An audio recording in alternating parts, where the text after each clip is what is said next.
going to start working on our project. So create a folder and let's call this taking.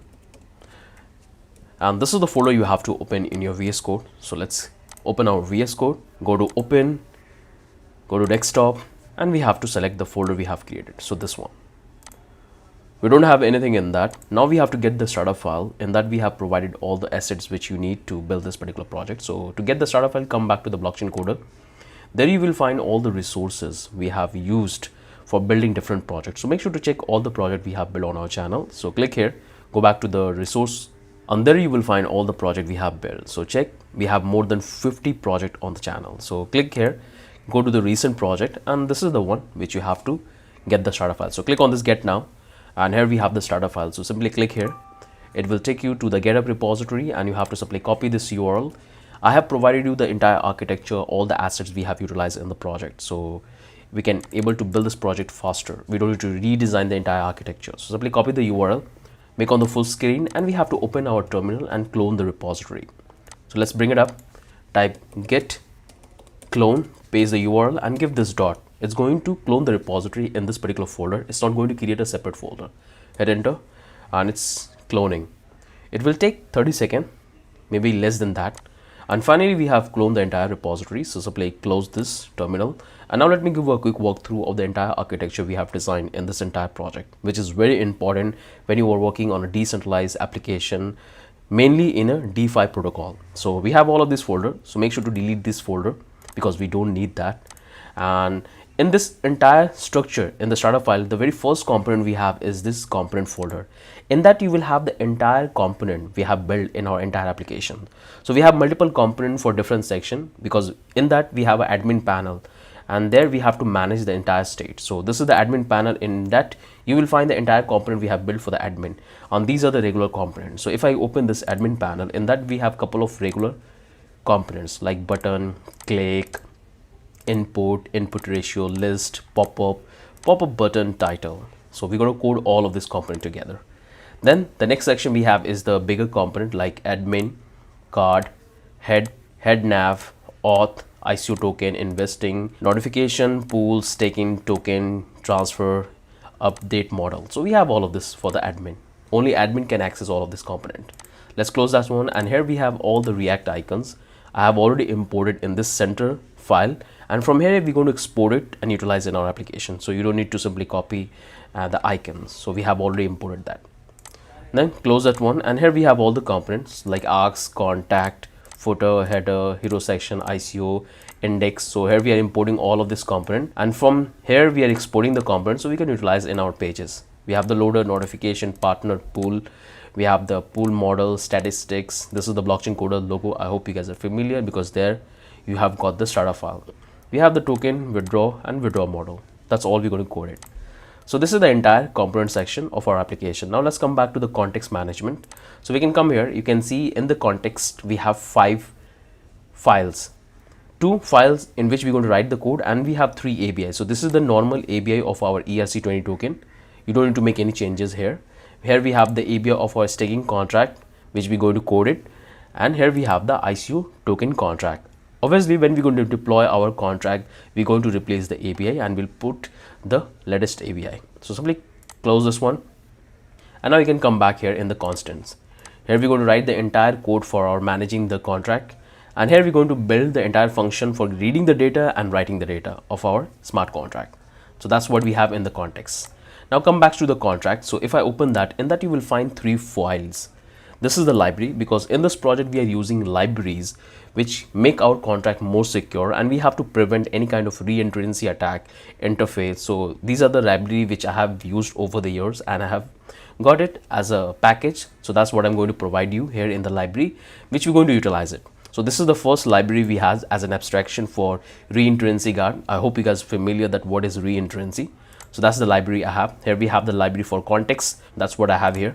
Then we have the library of ownable context, because we have an ERC20 token and the user will provide their token in the contract. So we can use that contract and the token to provide the reward and earn the commission. That's what we have here. Here we have the address library, and here we have the ERC20. Simply close that one. Then we have the interface of ERC20, and then we have the ERC20 in that we are accessing all of this variable like metadata, context. Here we have the safe math library. So these are the libraries we are utilizing in this particular project. So again, you can go into deep, but these are the normal library which you will find when you will work on any decentralized protocol and staking or DeFi application. So we use this, and you can use Open Zeppelin, but I want to show you everything from scratch, the custom library. That's why I have utilized this as an internal file. So we're going to use all of this library in our staking contract. So that's what we have in the library. Now come back to the staking Dapp. In that, we're going to write the entire contract in which we're going to use our library. Then we have the token ICO, in which we're going to write the entire ICO for the token, where the user can simply buy our ERC20 token. So that's what we have in the contract. Now come back to the pages. In that, we have 4 pages. So this is the app in which we're going to do the entire configuration of our state management, like wallet, accounts. That's all we will do. We have imported the JavaScript libraries because we are using the JavaScript for the animation and open the models. So that's what we have here. So you don't need to worry about it. Just keep it as it is. All the configuration we're going to go together. And here we have the activity in which we're going to display the entire activity and the notification which happening in our contract. We have the admin panel section, and we have the home page, which is the index one. So we have 4 pages altogether. Close the page. Now you can come back to the public. In that, you will find all the assets we have utilized in the project, like images, CSS file, and JavaScript.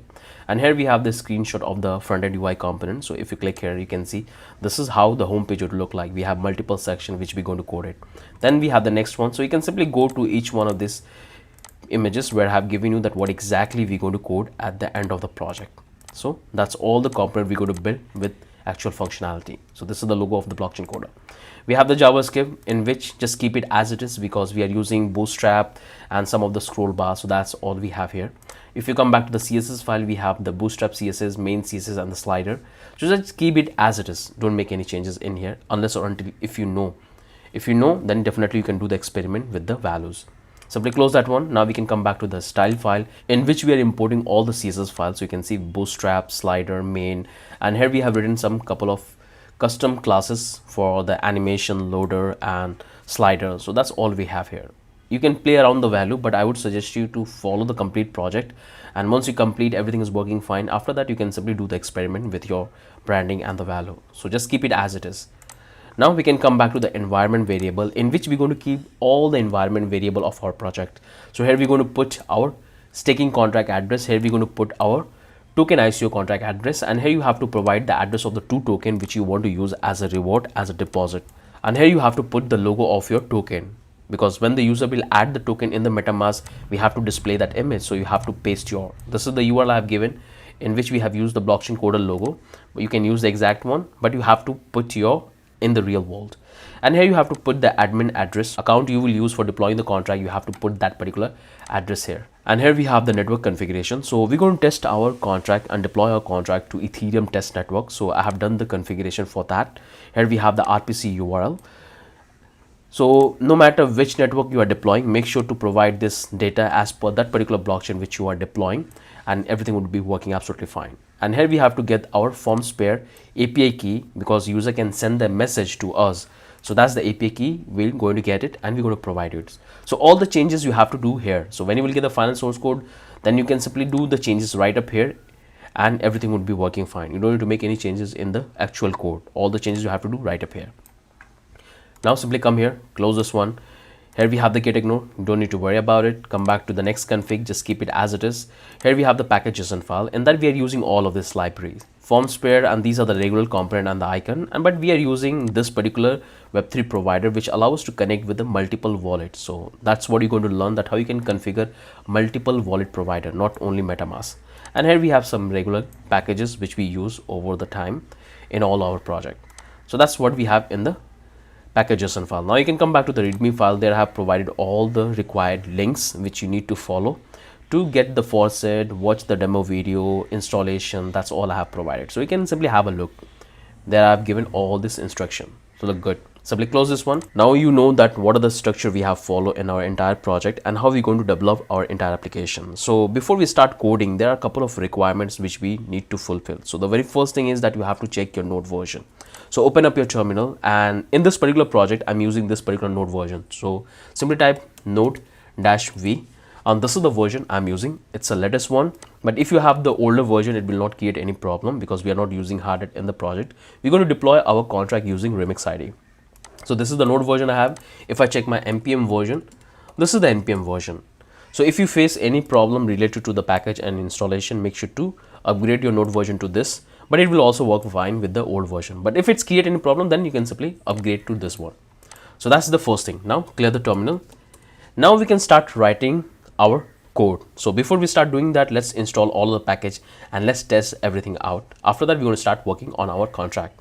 So that's how I have planned. First, we're going to build our all the contract and deploy through Remix ID and get the API, get the address, and that's all we're going to provide it. After that, we're going to move to our context management, where we're going to build all the functionality like writing data, reading data, building the state, getting the contract information. So that's all we're going to build it. After that, we're going to start working on the front end. So first we'll focus on the contract and the functionality. After that, we're going to focus on the beautification of the application. So that looks good. Now we have to install all of these packages, So simply do one thing, type npm I or install, both will work fine. So hit enter and it's going to do the installation. The process might takes a little bit time, so just wait. It's depend on your internet speed, and you can see that I'm getting a couple of warnings related to depreciated. We have to use the exact version of the packages. We don't want to upgrade the packages because the configuration we're going to do as per the versions we have used and defined here in the packages.json file. So here you can see I'm getting a couple of warnings and vulnerabilities. You need to simply ignore this one, okay? It's not that important. Simply clear terminal. So we have done the installation successfully. Now we can start our application and test. So this is the command you have to write. Simply type this npm run dev, npm run dev, and it's going to start our application on localhost 3000. So simply copy this one. Now you can come back to the browser, open a new tab and paste here and hit enter. And you can see every single thing is working fine. Our CSS file is well attached to our application. That's why you can see the color is changed. And here we have the index. Now we're going to start working on our contract. So everything's look good, no issue we have. Now we can come back to our code. Simply close this one, and now we're going to start working on our contract first. So before we're going to import all of this library in our staking Dapp contract, we have to first build the actual contract which is going to execute the staking and reward system. After that, we're going to simply import the contract. So I don't want to create any clutter. I want to differentiate between the libraries and the actual contract. So first we're going to build on the staking contract. After that, we're going to import the library and then we're going to simply deploy it. So that's the only thing I want to cover in this video. So I hope you guys have understood the entire architecture and what are the things we're going to develop and how our application would work. So that's the only thing. I don't want to extend this video too long. It's already 40 minutes long video. In the next video, we're going to start building on our smart contract. After that, we're going to work on our context and then we're going to focus on our entire front end. So it's going to have 3 more videos. So let's move to the next one. Welcome back to the second part of our staking Dapp project. In the first part, we had a complete overview that what exactly we're going to code, what are the features we're going to add in our staking Dapp. So make sure to watch the first part. In that, we have done the entire setup for the project. And now we're going to start writing the smart contract. So here I'm into the staking Dapp soul file. And let's start writing the staking contract first. So first we're going to give the license identifier and we're going to take this pragma and we're going to use this 8.0 version, the latest one, and we're going to call our contract staking Dapp. And the one suggestion I want to give you all that first write the entire smart contract as it is without making any changes. Give the exact variable name, and once you complete the entire project, after that you can do the experiment and change the functionality, change the variable name as per your requirement. So we have called our contract staking Dapp. Let's take this ownable and we're going to take this re-entrancy guard, and we have the library which we had talked about in the last video, and these library we're going to use it. So I'm just working on the staking contract, but later we're going to import the library and we already have this function like ownable and re-entrancy guard. So let's come here, let's define our safe math library because we have to do the transfer of the token, so we need that library. So let's call this IERC20. So we got the library. Now what I'm going to do is I'm going to first build the entire skeleton of the smart contract without building the actual logic in the functions. So let's build the skeleton. After that, we're going to take one function at a time. So we're going to take the struct because altogether we're going to have 3 structs. So let's define our first struct, and it's going to be for the users. In that, we're going to keep certain information about the user, that how many tokens they have taken. Okay, so that's the first struct, and the second struct is going to be for the pool. So let's call this struct pool info, and the third struct is going to be for notification. So let's call struct notification. So this is the three structs we are using. Now we can come back here and let's define a couple of state variables. So let's come here. Let's define our first uint variable. It's going to be decimal, and we want to have a way 80 decimal points. So we'll take this 10 and we're going to multiply with 18. And the reason why I'm taking this variable, because we're going to do the transfer of the token, and when the user will claim the reward is going to be in the decimal and way, so we have to take that into consideration. So that's why I'm taking this variable. We got our decimal. Now we can come back here and we're going to take one more variable for the count. So we have to count the total number of pools which admin will create. So it's going to be a public, we'll say pool count, and by default we'll go with this normal without any declaring any variable, because this is going to be dynamic. When we'll create the pool, it's going to be increment. So we got our pool count. Now we can come back here and let's define our pool array. So we'll say pool info array, and it will be public pool info with small p. So we got this. Now we can come back here and now we have to define the mapping. So we can come back here. Let's take this mapping. In that we have to pass the address of the user, and it's going to return the uint variable, means the balance of the user. So we'll say public deposited token. We got the first mapping. Now we have to get the second mapping. So we'll click mapping. We'll take this uint 256 and it's going to map with the address, and it's going to return the entire user information. So we'll say public user info. So this is the two mapping we are using, one for token deposit and the other one is for the user information. So we got that. Now we can come back here. Let's take this notification array and we'll say notifications with S. So these are the variables we are using, and we need this part. Okay, so we are using this ownable, reentrancy guard, save math library. We have our struct for user info, pool, notification. This is the state variable we have. We're done with that. Now let's build a skeleton for the function. So let's call this contract function. The first function we have to build is for the add pool. So let's call this add pool, and let's build the skeleton first. So this is the one function we have to create. The second function we have to create is deposit. The third function we have to create is, let's call this withdraw, and the fourth function we have to call is it's calculate pending reward. So this particular function will give us that what reward user have in the contract.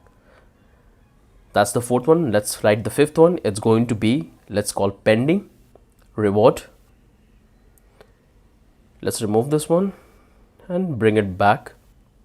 We got the pending reward. Now the next function we have to write for swap. So this function will call by owner of the contract to withdraw the token out of the staking contract. So we'll call it swap.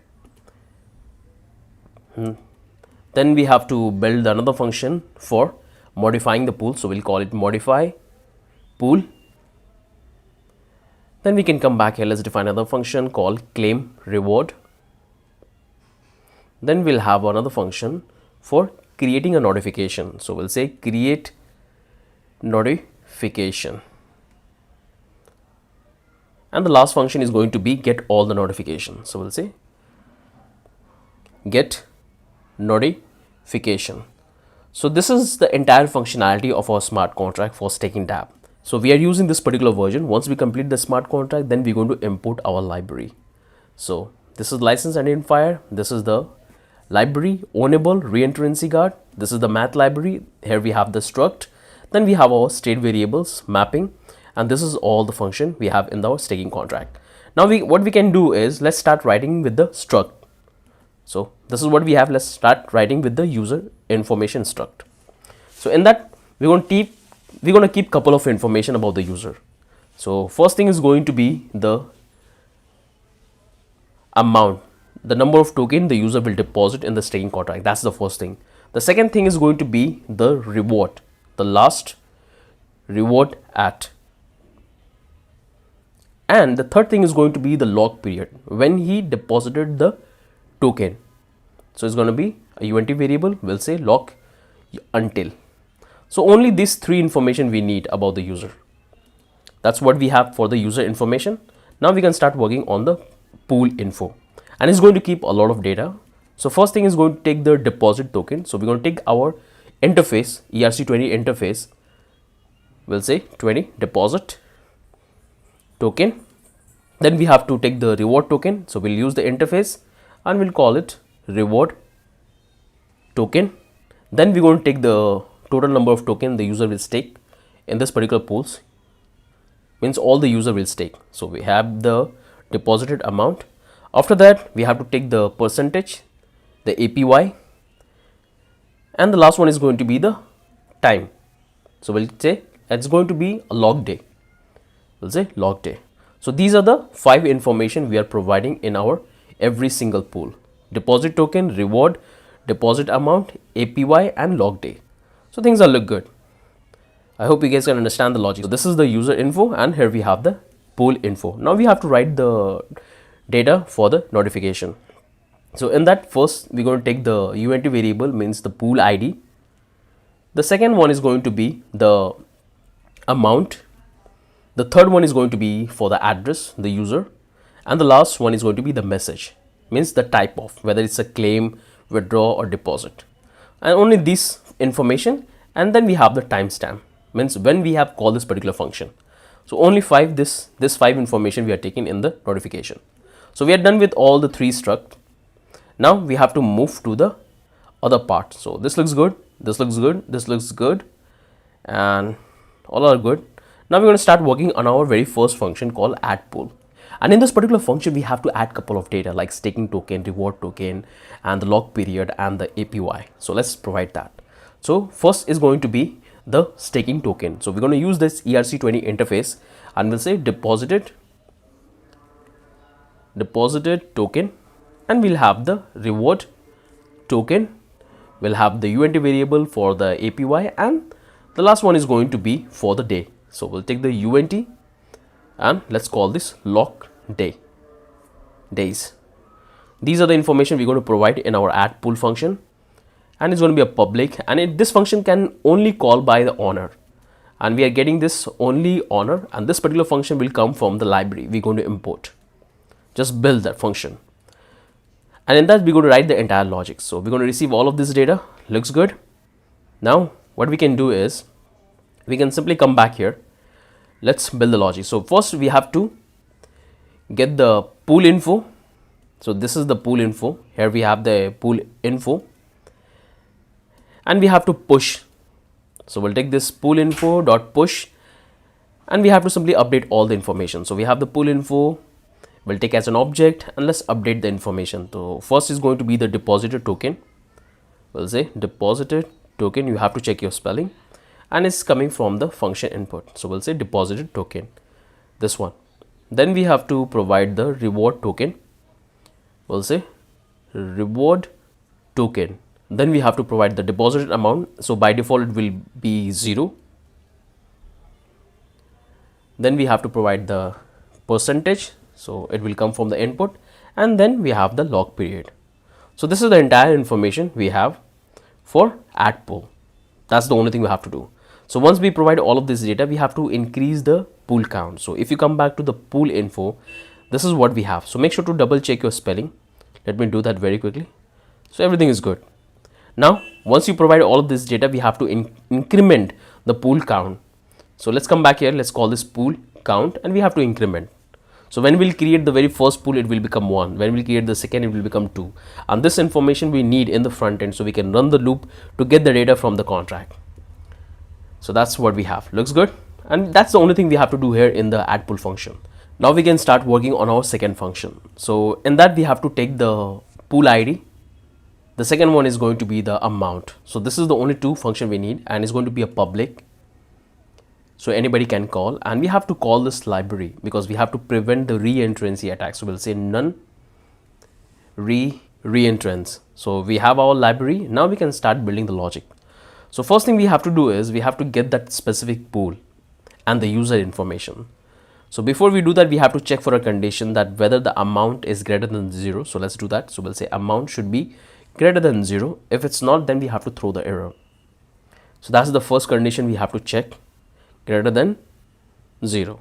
Once we do with that check, now we have to simply find the specific pool and the user information. So let's get the pool. We'll say pool info, storage, and we have to simply get this pool info, and that we can provide the ID and we'll get the information about the pool. Now we have to find the user. So we'll take this user info, storage, user, we'll say user info, and that we have to provide the pool ID and the user address, message.sender.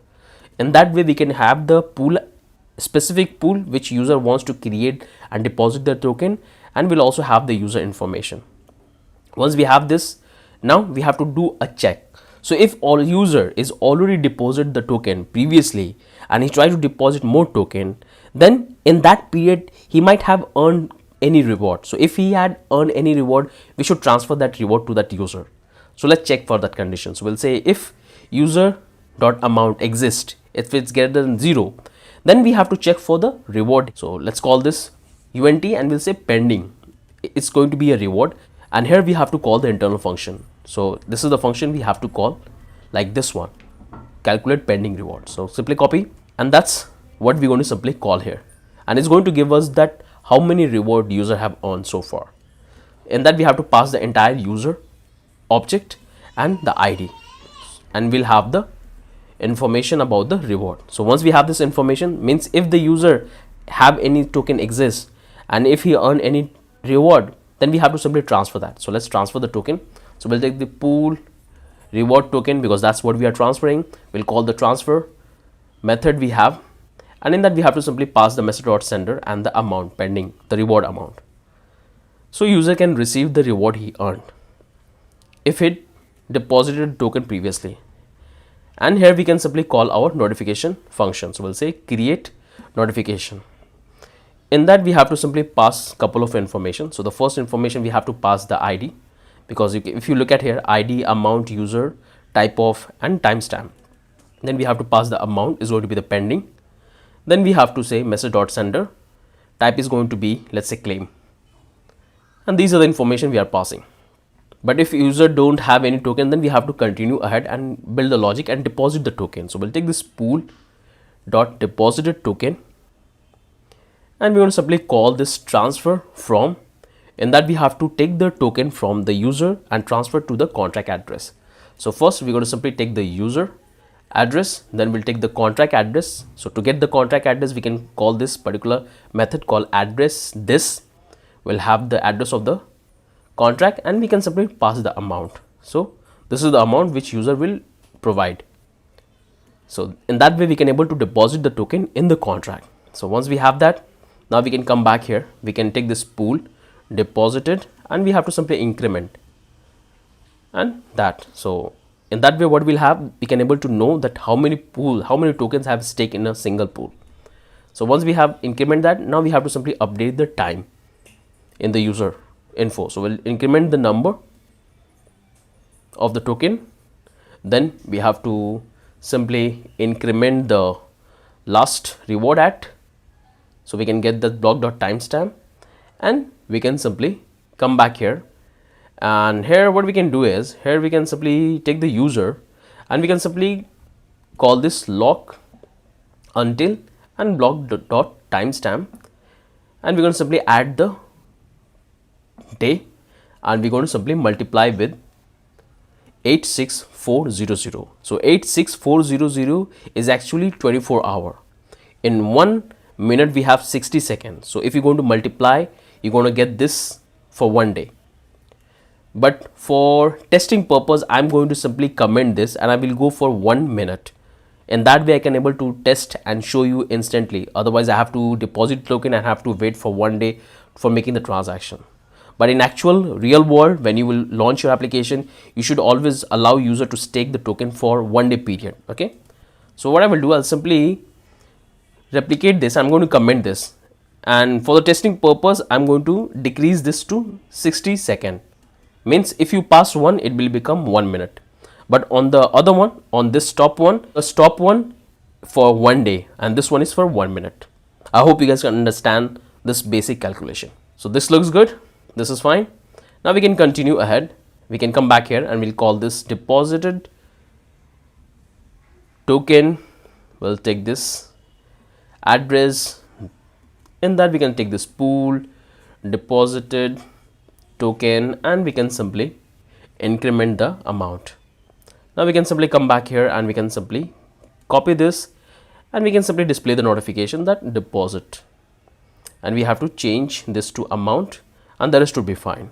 So I hope you have understood the logic, that what exactly we have done. We are taking the ID and the amount, we are checking for the condition, then we are getting the information about the pool and the user.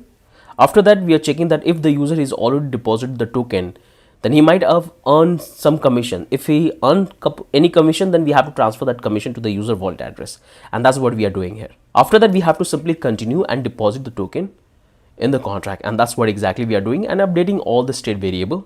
You can see user, and here we are going with the 1 minute, but in actual world you can go with 1 day. Looks good. And here we have the notification. Let's format this. So that's our deposit function. Now we have to write the withdrawal function. In that we have to simply pass the same thing. So we'll copy this one and we can provide here. Then it's going to be a public. We'll have this no. Inside that we have to do the same thing. So we have to simply copy this portion because we need the information about the pools and the user. So once we have that, now we can simply get this check as well and paste here. And here we can change this to user amount. It has to be like greater or equal to amount, and we can change this message to, let's say, withdraw amount exceed the balance. Simple. Once we do with that check, now we can come back here. Let's do the second check. So we'll take this user lock until, so we have to check the period that the user has to wait till the lock period get completed. If it's not completed, then we are not allowing user to withdraw the token. So we'll check this. We'll say less or equal to the day lock. So we'll take this block.timestamp, and we can simply lock is active, means you cannot withdraw at this moment. You have to wait for the time to be complete. So once we're done with that check, now we can come back here, and here we have to take this UNT. We have to calculate the reward which user have earned. So we're going to use this internal function, and we're going to pass the user object and the ID. This will give us the reward, and here we're going to build a if statement. Simply copy this one, and that's what we can simply paste here. And here we're going to simply remove this, and we can see we are simply transferring, and the rest will be fine. You don't need to make any changes. Just this is going to be exactly the same. Now we can simply come back, and now we have to allow the user to withdraw. So let's build that logic. So we'll take this if amount is greater than 0, means if user have any fund in the contract, then we'll take this user amount. We have to simply subtract that from the actual user balance, and we're going to take this pool dot deposited amount, and we have to decrease that as well. Then we have to say deposited token. We're going to take the address, means the contract address, and we'll pass the pool deposited token, and we have to simply call this minus the actual amount. Once we're done with that, now we're going to simply come here. We'll take this pool deposited, and we have to simply transfer the token to the wallet user address. So we'll take the message.sender and the amount. So I hope you guys have understood that what we are doing. We are first changing the state of the user. After that, we are transferring the token. So once we're done with that, now we can come back here, and we can take this user last reward, because that's the data we have to update, because user will also claim the reward. In that we can simply take this block.timestamp, and then we can simply take this notification, copy and paste here. In that we have to simply pass the pool ID, the amount, and the rest would be fine, and this is fine. And here we have to change this to withdraw. Looks good. And that's the complete function for withdrawing the token from the staking contract. So this looks good. I hope you guys can understand. It's a very simple logic. We are updating that, and then we are simply allowing user to withdraw the token and initializing the notification. Now we're going to start working on our call pending reward. So in that we have to simply provide two things: the user information, user info, and the ID of the pool. It's going to be an internal function view, and is going to returns. So what we can do, we can come back here. First thing we have to do is to get the pool. We can say storage pool. We'll take this pool info, and in that we can pass the ID, so we can get that particular pool. Once we have the pool, now we have to simply calculate the day passed. So we'll take this very easy. We can take block.timestamp, so we'll have the current time. Then we're going to simply subtract with the last user reward at, and we're going to multiply with the time log which we are allowing user to stake. So it's going to be 1 day, and we have to pass that 1 day into seconds, so it's going to be 86,400. But I'm going to go with 1 minute, so I'm going to simply comment this one, and this will be 60 for 1 minute. I hope you have understood the logic we are applying. Once we're done with that, now we can come back here. Let's build a if statement. We'll say if day passed is greater than the pool.log days, then we have to simply say day pass, and we can simply say pool.log days, and we have to update that. And at the end, we have to simply return the entire calculation, the fund. So in that we can simply say user.amount, and we have to simply multiply with the day passed, and we're going to simply do with the 365 and 100 because we are dealing in the percentage, and we're going to simply multiply with the actual APY. So we'll have that data in the pool APY. This is a very simple calculation. I hope you guys are good in mathematics. You don't need to be master. You have to have a basic understanding that how percentage and simple multiplication work. And that's the only thing we have to do here. So what we are doing, we are getting the pool. Then we are checking for the time log, that how many days have passed. Then we are setting up that data. Then we are simply returning the actual amount the user have earned. And that's the entire function for calculating reward. Now we can come back here, call pending reward, and that's the one which we have to work. In that we're going to receive couple of things. So first thing is going to be the ID. The second one is going to be the address of the user, and it's going to be a public view return, and it's going to return the UNT, and it's going to be a very simple one because the above function I have to simply call it. So we can come here, we can simply do one thing. We can simply copy this, and that's what I can paste here. Let's change this to user address, and we can simply call this return, and in that we can simply call the pass the function. So we have this call pending reward, and that we can pass the user object and the ID. We can pass the user object and the pool ID, and that's the only thing we have to do. This will return us the pending reward which user is going to get. So that's the function we have for pending reward. Looks good. Now we have to work on the sweep, and this particular function can only call by the admin of the contract. So in that we're going to receive address of the token and the quantity of the token we want to receive. It's going to be an external only honor. First we have to get the token available, so we'll take this token balance, and we have to check in our contract. So we'll take this interface, and in then part we can pass the token address, and we'll call this balance of, and we'll say address, this means the contract. So in this way we can able to find out that how many token is stake in the contract for this particular token. So once we have that, we can simply call this particular function called amount should be less or equal to the token balance, means the user wants to withdraw, otherwise we have to simply throw the error message. We'll say amount exceed balance, but if it succeeds, then we can simply transfer the token to the user, means admin wallet. So we'll take the token balance, we have to simply subtract the amount, and we'll say greater or equal to the deposited token, and then we can pass the token address, and we can simply say that can't withdraw deposited token. Simple logic. First we are checking the balance, then we are simply comparing the number of token user wants to withdraw, and then we are simply building all of these conditions. Simple logic. Got it?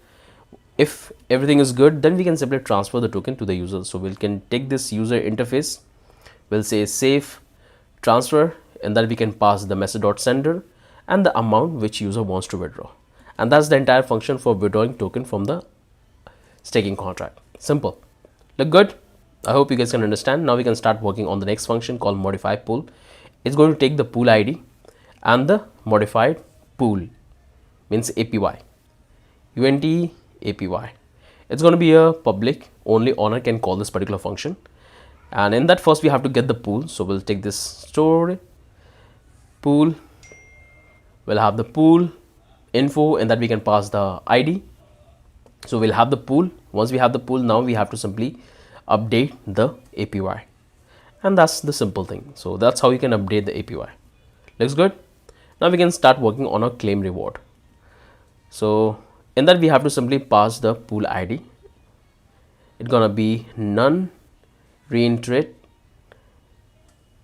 Then we have to find the pool. So we can say get this information like pool and the user. Simply copy this one, and that's what we can import. Let's format this. Once we have the information of the user and the pool, now we can come back here. We'll take this required, and we'll take this user dot log until and block dot timestamp. So we have to check the time, whether the time is completed or not. So we'll say log is active, but if its log is not active, then we can allow the user to claim the reward. So we can take this UNT variable and we have to calculate the reward, and we already have this internal function. In that, we have to simply pass the user information and the pool ID, and this will give us the pending reward. Once we have that, we can simply take the pending one. If it's greater than 0, then we allow to execute the function. Otherwise, we can say that no reward to claim. Now we have to simply transfer the reward. User last reward at, and we can say block.timestamp. Then we can simply call this pool reward token and call the transfer function message.sender and the pending the reward. After that, we can simply pass our notification. Now we can come back here, simply get this one, and that's what we can simply paste here. Looks good, format. So that's the entire function for claim reward. Simple, got it? Try to understand the entire logic we are building. So let's call this claim. Got it? Now we have to build this particular function called create notification. So it's going to take few information. So it will take the UNT, means the pool ID, amount, and address, and the type of.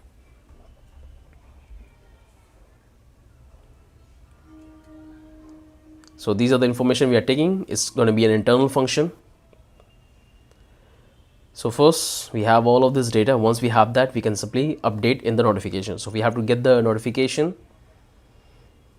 We'll say push, and we can simply update the struct. So it's going to be an object type.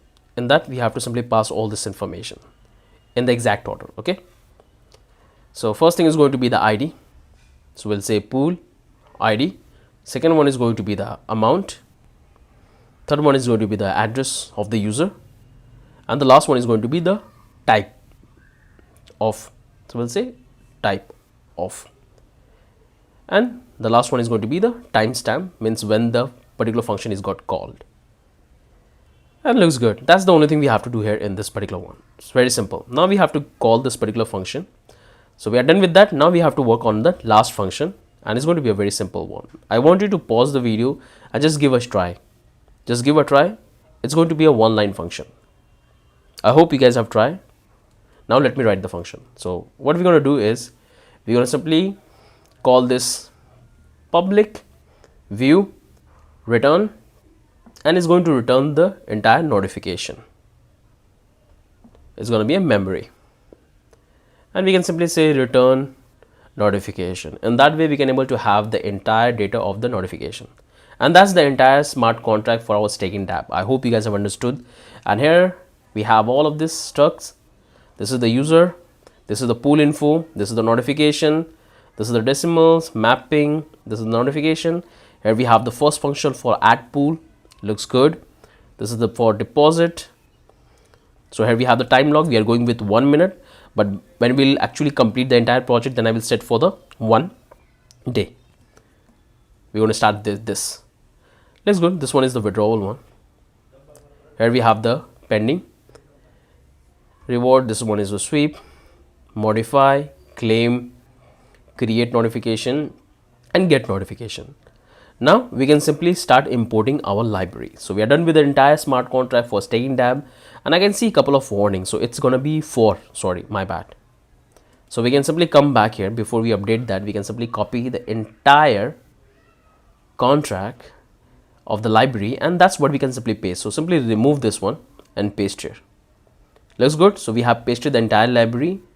This one is a reentrancy guard. Here we have the context, enable, then we have address, ERC20, then we have ERC20 interface.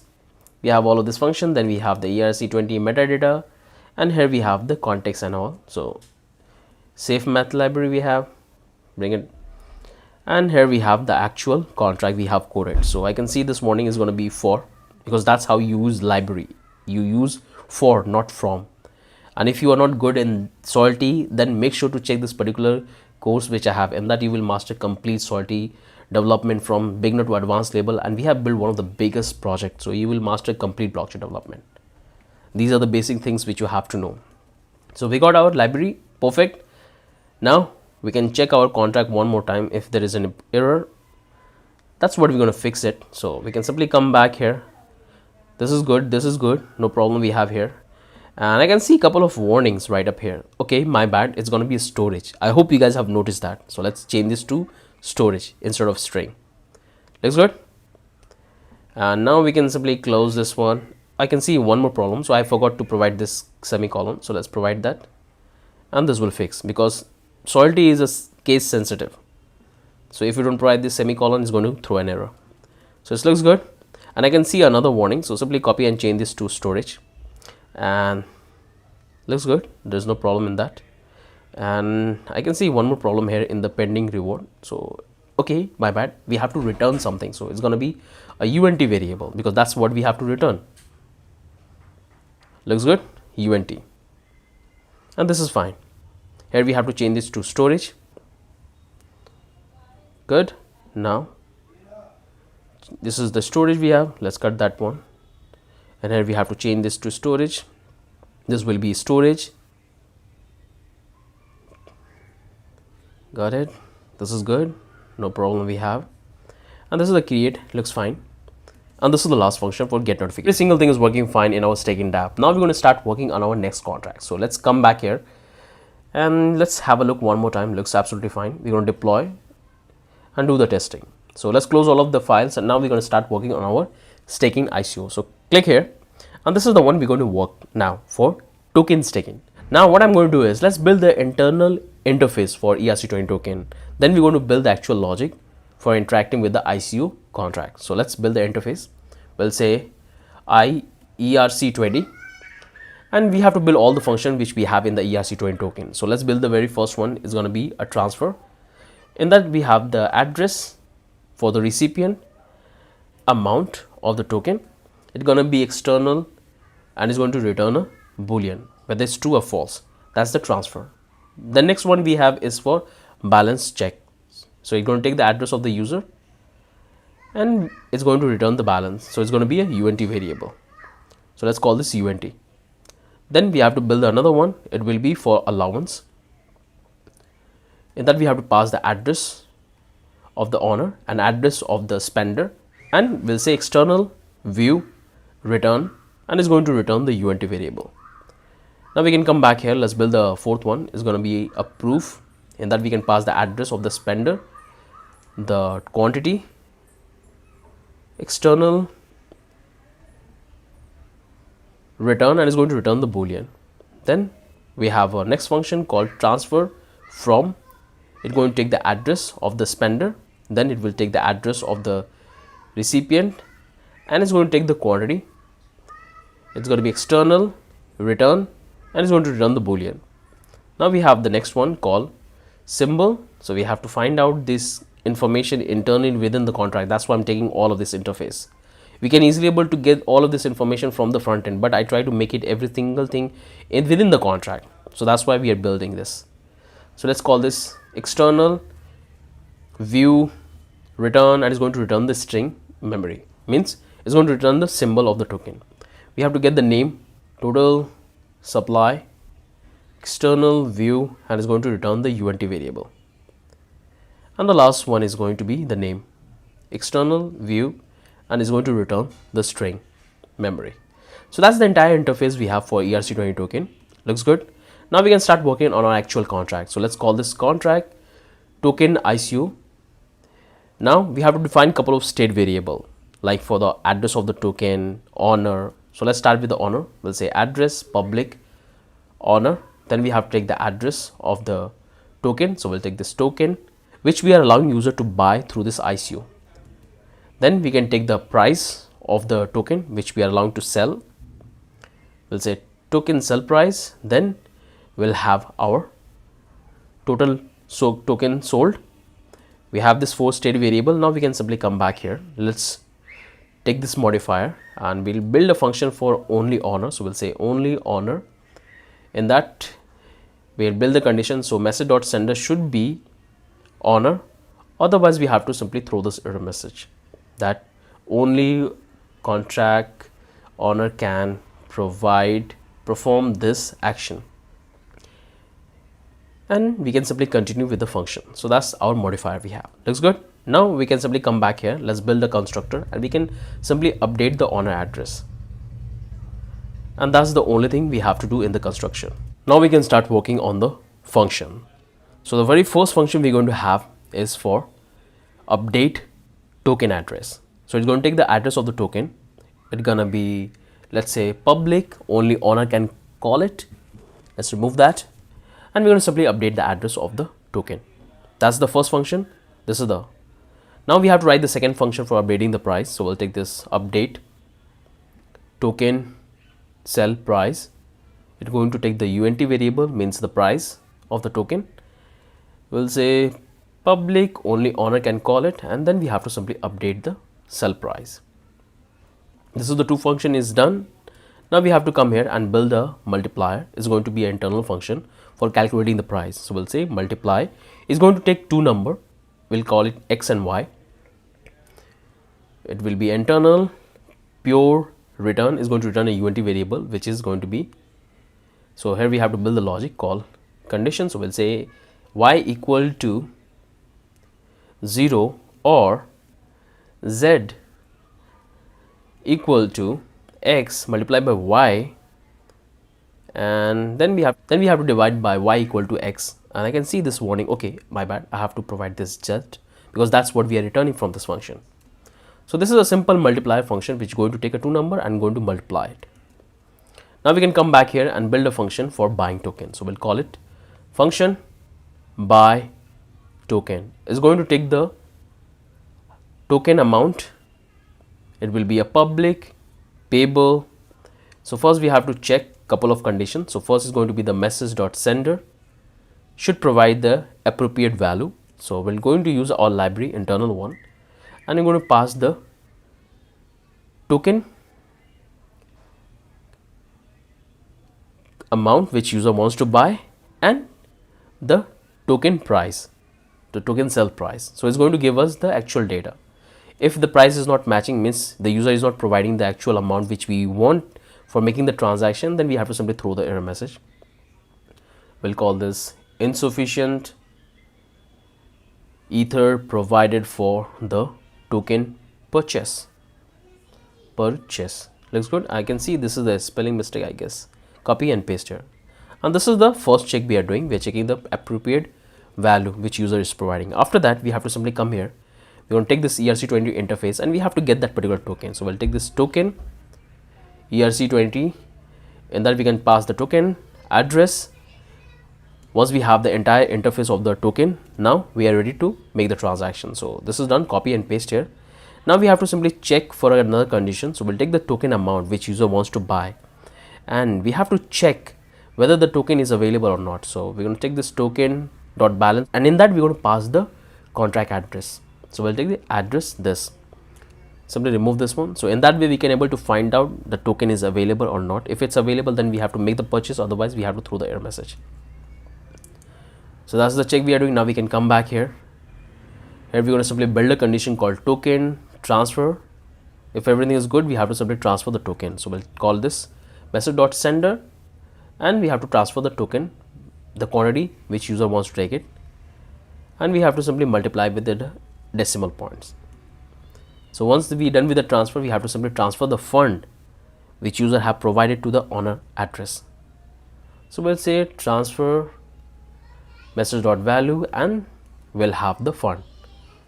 Once the transfer is completed, we can simply increment the sold quantity. And that's the entire function we have for buying token. So this is the first check, then we are getting the interface and doing the second check, and then we are doing the transfer of the token and the fund and incrementing this token sold count. So that's the entire function we have for the buying. Now we can come back here, and here we have to build one more function for get token details, and it's going to be a function which we're going to use it. So we can simply come back here, we'll make it public view, and it's going to return a lot of data. So first it's going to return the, let's call say name, then it will return a symbol. After that we're going to simply return the balance. After that we're going to return the supply, and then we want to return the token price which we are selling it, and at the end we have to simply return the token address. So all of this data we're going to return from this particular function. So that's what we have, and I want you to give a try that how you can build this particular function. So I'm pausing a video for 1 second. I hope you guys have tried. Now let me write the function. So we can simply come here, we'll build the interface, we'll say token ERC20, in that we can pass the address of the token, we'll have the interface. Now we can simply do that very easily. So we're going to take this return, and we're going to call the entire interface function we have built on the top. So we can simply say token dot name the function, in that way we can able to get the name of the token internally. Then we have to simply get the symbol. Once we have the, remove this one, once we have the symbol, then we can simply get the balance, address this, then we can get our token supply, then we can simply do return the token sell price and the token address, and that looks good. And that's the entire function we have for this. We can come back here, let's build another function called withdraw all token, and this particular function can only call by the owner of the contract. So it's going to be a public owner, and we have to build the interface for the token. So we'll say ERC20 token, we'll have the interface. Now once we have that, we have to simply do the check whether the token is available in the contract or not. So we'll say balance token dot balance, we can say address this, so we can know what token quantity is left. Once we can come here, and here we have to do a check. If it's 0, then we don't want to do the transfer. So we'll say balance should be greater than 0, then we have to continue the transaction, otherwise we have to throw the error message that no token to withdraw. After that we have to simply transfer the token. So we'll say this token dot transfer owner and the entire balance, and remove this one, and that's it. So this is the entire smart contract for our token ICO. This is the interface, this is the state variable, this is the modifier, constructor, update token, update price, multiply, buy token, and we have the get all, and we have the withdraw. I hope you guys can understand that how easily we are building all of this logic. So try to understand, try to rewatch and try to understand the logic we have implemented. So we are done with this entire smart contract. Now we can come back here, close this one, and now we are ready to deploy our contract. So before we do that, we can do a little bit cleanup. So we can come back to our context, and we have this ABI for ERC20 token. So I'm going to keep it as it is because we're not going to make any changes in the ERC20 ABI. So just keep it as it is, but we can do the changes in the staking Dapp ABI. So simply come here and remove all of this, because when we'll deploy our contract, we're going to get a new ABI, and that's ABI we're going to paste here. Let's do the same thing for this, and looks good. Now close this one, and we are done with this. Everyone, welcome back to the third part of our token staking Dapp project. In the last two parts, we have done the entire setup and built the entire smart contract for staking and token ICO. In this video, we're going to deploy our contract and do the testing before we actually go and connect with the front end. So this is what we have coded in the last two videos. So this is the library we have built, and here we have the staking contract, and here we have the ICO contract. So first we're going to deploy our staking contract. After that, we're going to deploy our token ICO contract. So let's start with the staking contract. So for that deployment and testing, we're going to use remix ID. So all you have to do is to simply select the entire code and open up your browser. Click, I already have this remix ID set up in my browser, so make sure to open the remix ID, and you have to use this particular remix ID. There are multiple fake remix ID we have, but you have to use this particular domain. So I have opened my Remix ID. Now what I can do is I can simply come back here in the contract section, and there you will find that I have a couple of files and folders. So what I will do, I'll show you from scratch. So I'm going to simply delete this and delete this file as well, and delete this token ICO as well. So now there is empty in my contract, and I'm going to create a new file for the staking. So I'll say staking dapp.sol. So this is the file I have created, and here I have to paste the entire code which I have copied. So let's paste this out, and we have to say okay. And you can see I'm getting this particular compiler error. Maybe I have done some error, so I have to find it out. So you can able to find all the error which you have done. So this error is coming because of this comma I have provided. So it's in the line number 587. And the reason why our compiler failed to pick this, because maybe the compiler I'm using, it's not working properly. So I have to do the setups and see the configuration file. So anyway, we can come back to the Remix ID and we can just simply fix this very quickly. So we have to go to 587. So let's come back here in the 587, right up there. So I have to simply remove this extra comma I have provided. That's why I'm getting this warning. And again, I'm getting another warning. It's from here, getting this particular error right here in the line, and it's a unt variable. Okay, my bad, it's a spelling mistake. We have 256. Make sure to fix this one. Now what else I'm getting, it's in the line number 683, and it's related to something return. So I can simply come back here and go back to 683, and here I have to call it public. So it's a public, and this will fix the issue. Now we have to go back to the 700, and here I have the same problem. So the problem we are having here in the address, so the address spelling is incorrect. So let me correct the spelling. Now we can come back to the pending reward section. So it's in the line number 600. It's a internal function, and I can see the problem. So I have to remove this extra space, and this might fix the issue. So every single thing is looking good. We have compiled our contract successfully, and now we are ready to deploy our contract and do the testing. So we can come back here in the file section, and Remix ID will automatically compile your contract and it will give you the ABI of the contract. So if you come back here, this is the ABI which we're going to utilize it. So I'm not going to copy right now. Once I will deploy, then I'm going to copy the ABI, and that's what we have to provide in our code. So let's close this one. Now we can come back to the deploy section, and here we have the option. So if I click here, you will see we have multiple options to deploy, but we're going to use on the text network. So we're going to select MetaMask injector provider. Now before we start connecting, we have to do the network configuration in our MetaMask. So I believe that you guys will not have this particular Ethereum test network which I am configured in the application. You can see this is the network where we're going to deploy our contract. So let me connect. So you can see I have connected, and I already have this much fund in this particular account, and this is the account I'm going to use for deployment. So if I come back to the network connection, you can simply click on this add network, and it will take you to this particular page, and here you will find all the network which you can simply add one by one, because Meta will provide you few default accounts. So you can add those accounts, or if you want, you can add this one as well. So you can come back to the network section, and there you will find that this is the network configuration you have to do for this particular test network. You have to provide the name. This is the RPC URL, exact RPC URL you have to provide, which you can simply get it. Come back here in this particular website, and here you will find all the RPC URL for different blockchain. That's all you will find here. So if you want to go with the Ethereum, the one which we are using, click here. You can come back to the testnet, and here we have this RPC URL. You can simply copy that one, and that's what you can provide here.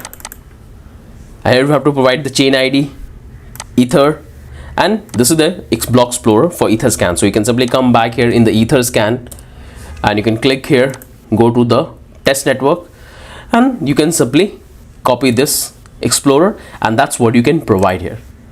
So that's how you can do the manual configuration. If you want to go with the automatic configuration, you can do that very easily. So you can simply come here, and here you will find a button. You can simply click here, and this network will be added in your MetaMask, but the RPC URL will be different. So make sure you should always get the RPC URL from this particular site, because it's quite good, and it's all the transaction which you will do through this RPC URL will have quickly. That's what I have noticed. So first, what I would suggest you that when you will install MetaMask already provide you some default network. So if you are deploying your contract to those default network, then you can use the information they want you to add. So if I go with the Sofali, it will automatically is there in the default. So instead of taking this RPC from here, I will use this one. because this is the same RPC URL will be available in all the other user MetaMask extension as well. So when you don't have this default network in MetaMask, then you can do the manual configuration and you can get the RPC URL from here, but always try to get the RPC URL from the MetaMask, which looks good. So this is the configuration you have to do. Once you're done with that, everything's good. So make sure to save it. And now I can come back to our remix ID, and if I show you that we have already this much fund. In your case, you might don't have this fund, so you have to copy your address, open a new tab, and we have to go to Google Faucet. So we'll say Google Cloud Faucet. Google have started their Web3 tools, so we can utilize that to get a couple of free faucet which you can utilize to deploy our contract. So you can see we are on the faucet section. We can click here and it will give you two different network. The first one is and the second one is. So we will go with the first one because that's what we have configured, and we're going to simply paste our wallet address and click on this receive, and it's going to transfer this faucet to your wallet address. So if you click on your wallet address, you will receive the fund once the transaction will complete successfully. So just wait, it will take 30 seconds and you will have your fund in your wallet address, and that would be enough for you to deploy and do all the transaction. And the best part of this particular network is that all the transaction which you will do, it will going to cost very less gas amount. So you can use this 1 Ether for a very long time for testing multiple contract and deploying and doing all the transaction, because the transaction cost is very less. You can see we have done with the transaction. If I open my MetaMask one more time, the fund will be go up. So it's taking a little bit time. If I click here, if I go to the Explorer, I can see the transaction went through successfully. I got 1 ETH, but let's me open my MetaMask and you can see it went up to 4. So we have successfully received the fund, and this is the account we're going to use for deploying our contract. So let me close this one. Now we can come back to the remix ID. So we have our fund ready, and now we are ready to deploy our contract. So first we're going to select this injected provider. So it's better to reload the page one more time because we have been not using the remix ID for a while, so we have to reload the page. And let's start from one more time. So click on this. Here, this is our contract. It's compiling. It's got compiled successfully. Now we can simply click here and we can simply go to this injected provider, and here is going to connect with our wallet automatically. So the fund will be reflect and the wallet address will reflect. Once you have done with the setup, now we can simply come back here, click on this, and this is the contract we have to deploy. So click on that. So we have selected the contract. Now we have to simply click on this deploy, and it's going to deploy our contract to the test network. So we have to confirm the transaction. So click on confirm, and once the transaction will complete, it's going to give you the interface right up here, which you can simply use it to test your contract and interact with your contract with all the functionality. So you can see our contract got deployed successfully. If I click here, if I go to the block explorer, you will find that transaction got successfully. It's still pending, but our transaction is complete. If I come back here, you will see this is the address of our contract. So if I open this, you will find we have all of this function: add pool, claim reward, deposit, modify, renounce over, sweep, transform, withdraw, deposit, get notification. So we have all of this function which we can utilize and pass the data in it, and we can simply interact with our contract. So we can utilize this portion to interact. Now if we come back to the transaction history, you can see the transaction is completed successfully. Now what I can do is I want to verify this contract, because this is very important. When you are building any kind of DeFi project, you have to verify your contract so other can know that what exactly there in the contract, and you will build more trust. So first thing we have to do is to simply copy. Let's open this one, copy the address of the contract which we have deployed. Now you can come back to the Explorer. Make sure you have to be on the same block explorer where you have deployed your contract. Here you have to paste your contract address, and it's going to reload it. Just wait, and it's going to open our contract, and here you can see the contract we have deployed 1 minute ago, and there is no transaction is available. If you look at the contract, our contract is not verified. So let's verify our contract first, then we're going to do the testing of all the function. So let's click on this verify, and it will take you here. The address is here. We have to select the file type. So we have used the single file, that's what you have to select, and from here we have to select the compiler version. So we have used the latest compiler version. So if you come back here in the remix ID, go back to the compiler version, we have the latest one, and that's what we have to pick. Make sure the compiler version you are using for compiling your contract, you should always use the latest version, and that's what you have to provide. So I'll go with this one because that's what I have used. I can simply come here, this is the compiler version, and from here you have to select the license identifier. So I have used MIT. If you go back to the code, you will see that we have used MIT. That's what the license identifier we have used. So once you provide all of these details, simply click on this continue, and it's going to simply verify your transaction. So here we have to paste the entire smart contract. So we can simply come back here, select our entire contract, and that's what we can paste here. Let's paste the contract and come down here, and we have to simply click on verify and publish. Once you do that, our contract will be verified and we'll have the function enable right up here, and we can able to interact with the smart contract right here in the block explorer. So you can see our contract got verified. You can simply click here and it will take you to the contract section, and there you will find all the contract we have coded and deployed on the chain. Here we have the ABI of our contract. That's all you will find here, and you will also get this functions like read data and write data. So if you click on this read data, here you will find all the function we have for reading the data. So you can simply connect your wallet first, and I'm connected. So you can pick any wallet provider, but I have installed MetaMask, so that's what I will select, and I'm connected. And from here you can able to simply read all of this data. So if you want to deposit a token, that's what we have here. So this is for read. You can click here and you can paste the address and you will get the information. This one is for the get notification. So if you click here right now, you will see there is an empty notification we have. There is no data available. If you go back to the notification, here I have to provide the index value and I will get the data. So if I paste this and hit enter, you will see there is no data available. If I come back to the owner, you can see this is the account we have used for deploying our contract. If you come back to the pending, we have to provide this information like pool ID and user information. If you come back to the pool count, right now it's 0. If you come back to the pool information, there is no pool available.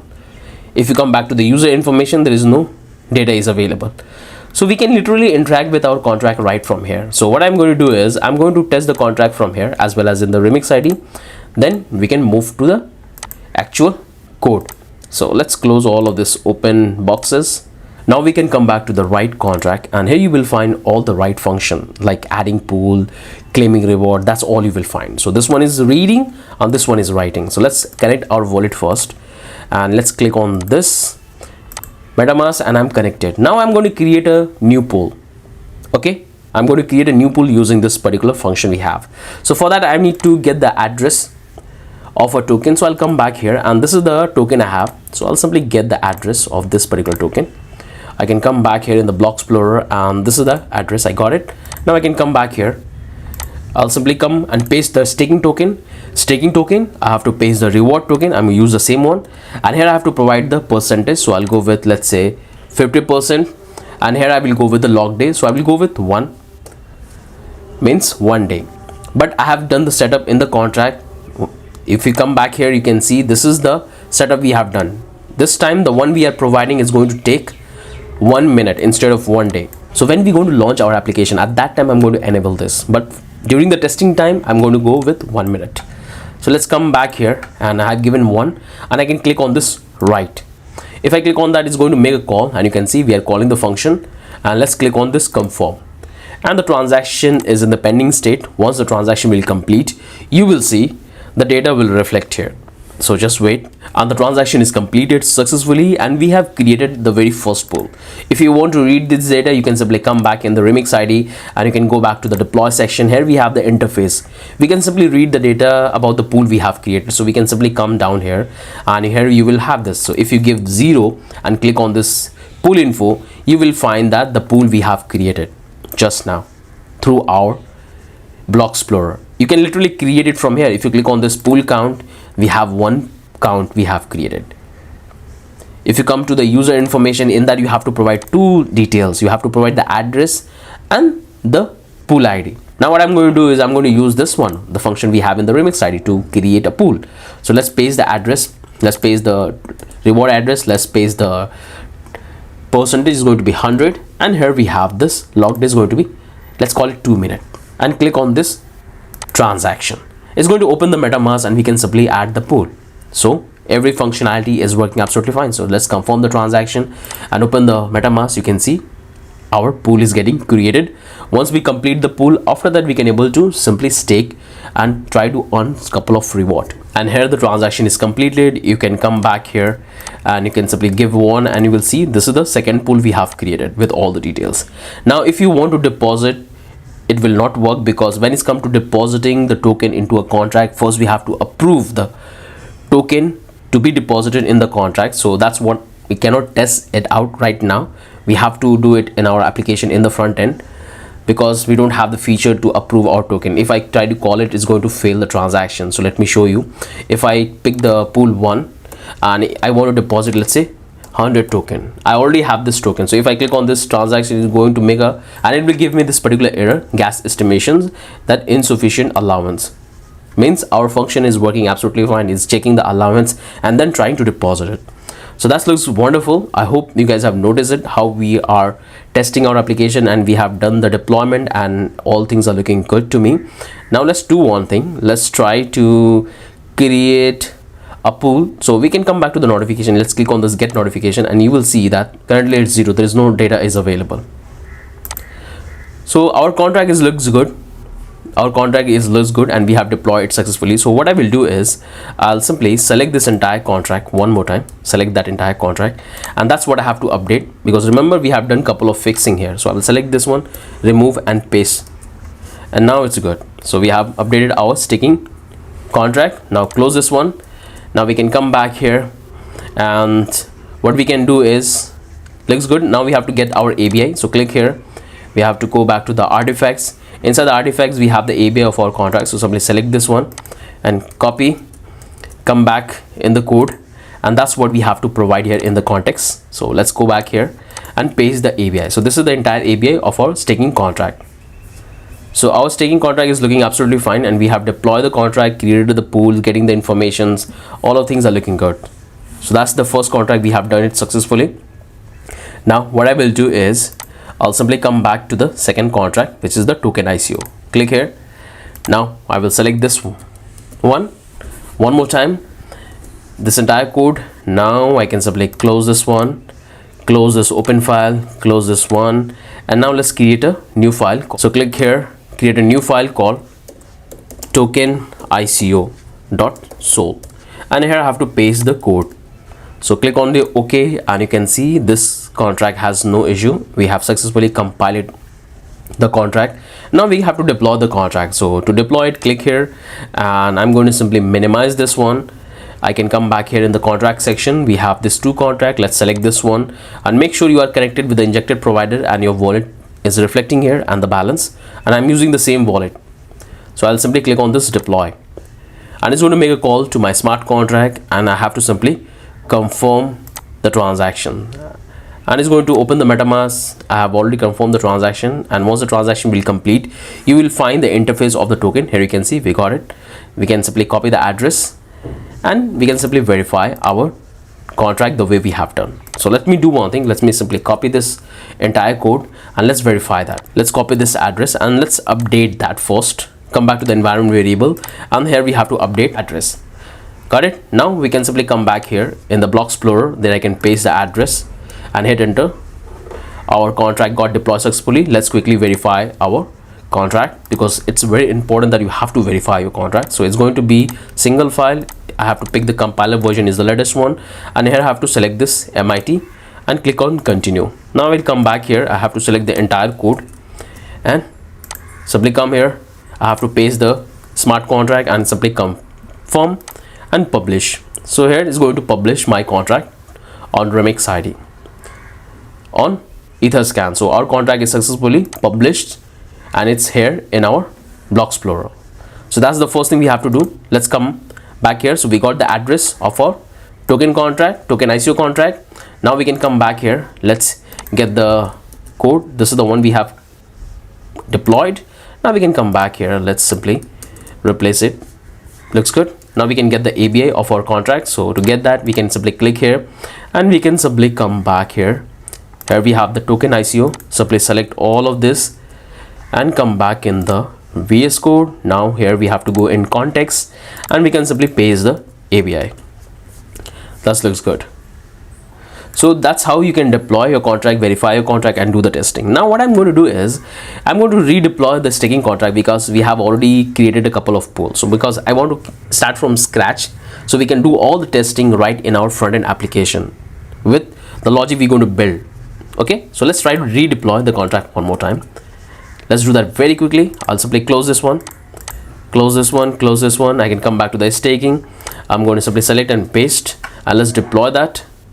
Come back here. I'm going to simply close all of this. Let's select the contract. Let's click on deploy and click on confirm. Once the transaction will complete, we'll have the address of our contract, and we can simply verify. After that, we're going to simply import the address as well as the API. So simply copy this one. We got the address of our staking contract. Now close this one, come back here in the environment variable, and here I have to provide the staking contract address. So we got the address of the two contract. Now we can come back here in the ABI. So we already have the ABI. So simply select here, copy, and let's paste here, remove, save. So we got the ABI, we got the address of our contract. Looks good. Now let's quickly verify our contract. So we can come back here, we can paste the address. Looks good. Now we can click on this contract. You can see it's already verified because we haven't made any changes and we previously deploy our contract. But this time if you try to read the data, there will be no pool available. So if I come back here, you can see this is the interface I have got, and if I try to read the data, there will be no data available. So if I give 0 and call it, there is no pool available. That's why you can see there is no data. So our contract is absolutely empty. Now we're going to use all of this function to create with our front end. So let's close this one, and let's come back to the code. So that looks good. This is the staking contract. We have tested successfully. We have the ICO contract. We have tested successfully. We got our address of the two token. So that's the two information we got it. Here you have to provide your account address which you have used. So I'll simply come back here, select, and this is the account I have used. So simply copy that one, and you can come back here, and that's what you have to provide. So we got all of this information, and here you have to provide your reward token. I hope you guys have the reward token. So I'll simply get the reward token, which I'm using this one, and I can simply copy the address from here. So I'll simply come back to the block explorer, and from here I can copy it. And I already explained you 100 of time in all of this project that how you can create your own ERC20 token. So I'll simply paste the address of the deposit token and the reward token, because this is what exactly we follow in the industry. We allow user to deposit the exact token and get the reward exact token. In that way, your token will get popularity and it will have a good promotion and user will utilize it. So we got all of that. We got the address of the contract, token, and this is the logo of my blockchain coder. So if I copy that one and if I show you in the tab, this is the one logo which I have deployed to the IPFS, and I have already explained you in all of this project that how you can create and deploy the logo. So make sure to follow that, or you can deploy your logo to anywhere, and that's the URL you can provide. So we got the URL, and this is the network configuration we have done because I have deployed to the Ethereum test network. So this is the ETH currency, this is the chain ID, this is the name, this is the decimal, and this is the network name. And here we have the RPC URL. So this is what I have explained extensively. So if you come back to the block explorer, you will see this is the token. So you can simply copy this, and that's what you can simply paste here. You can see this is the token. That's what I have got. In the same way you can get for the address. So you can simply come back here, click on this, and it will give you this address. So you can simply copy, and that's what you can simply provide here, address. And here we have the RPC URL which I have got from this particular website. So you can simply come and you can get it from here, because by default this particular network is not available in MetaMask. But if it's available, then I will get this RPC URL and all of this information from the MetaMask instead of getting from here. So first you have to check MetaMask. If this information available in the network setup, then you can get it from there. Otherwise you can do the custom setup just like the way I have done for this network. And here you have to get your FormSpare key.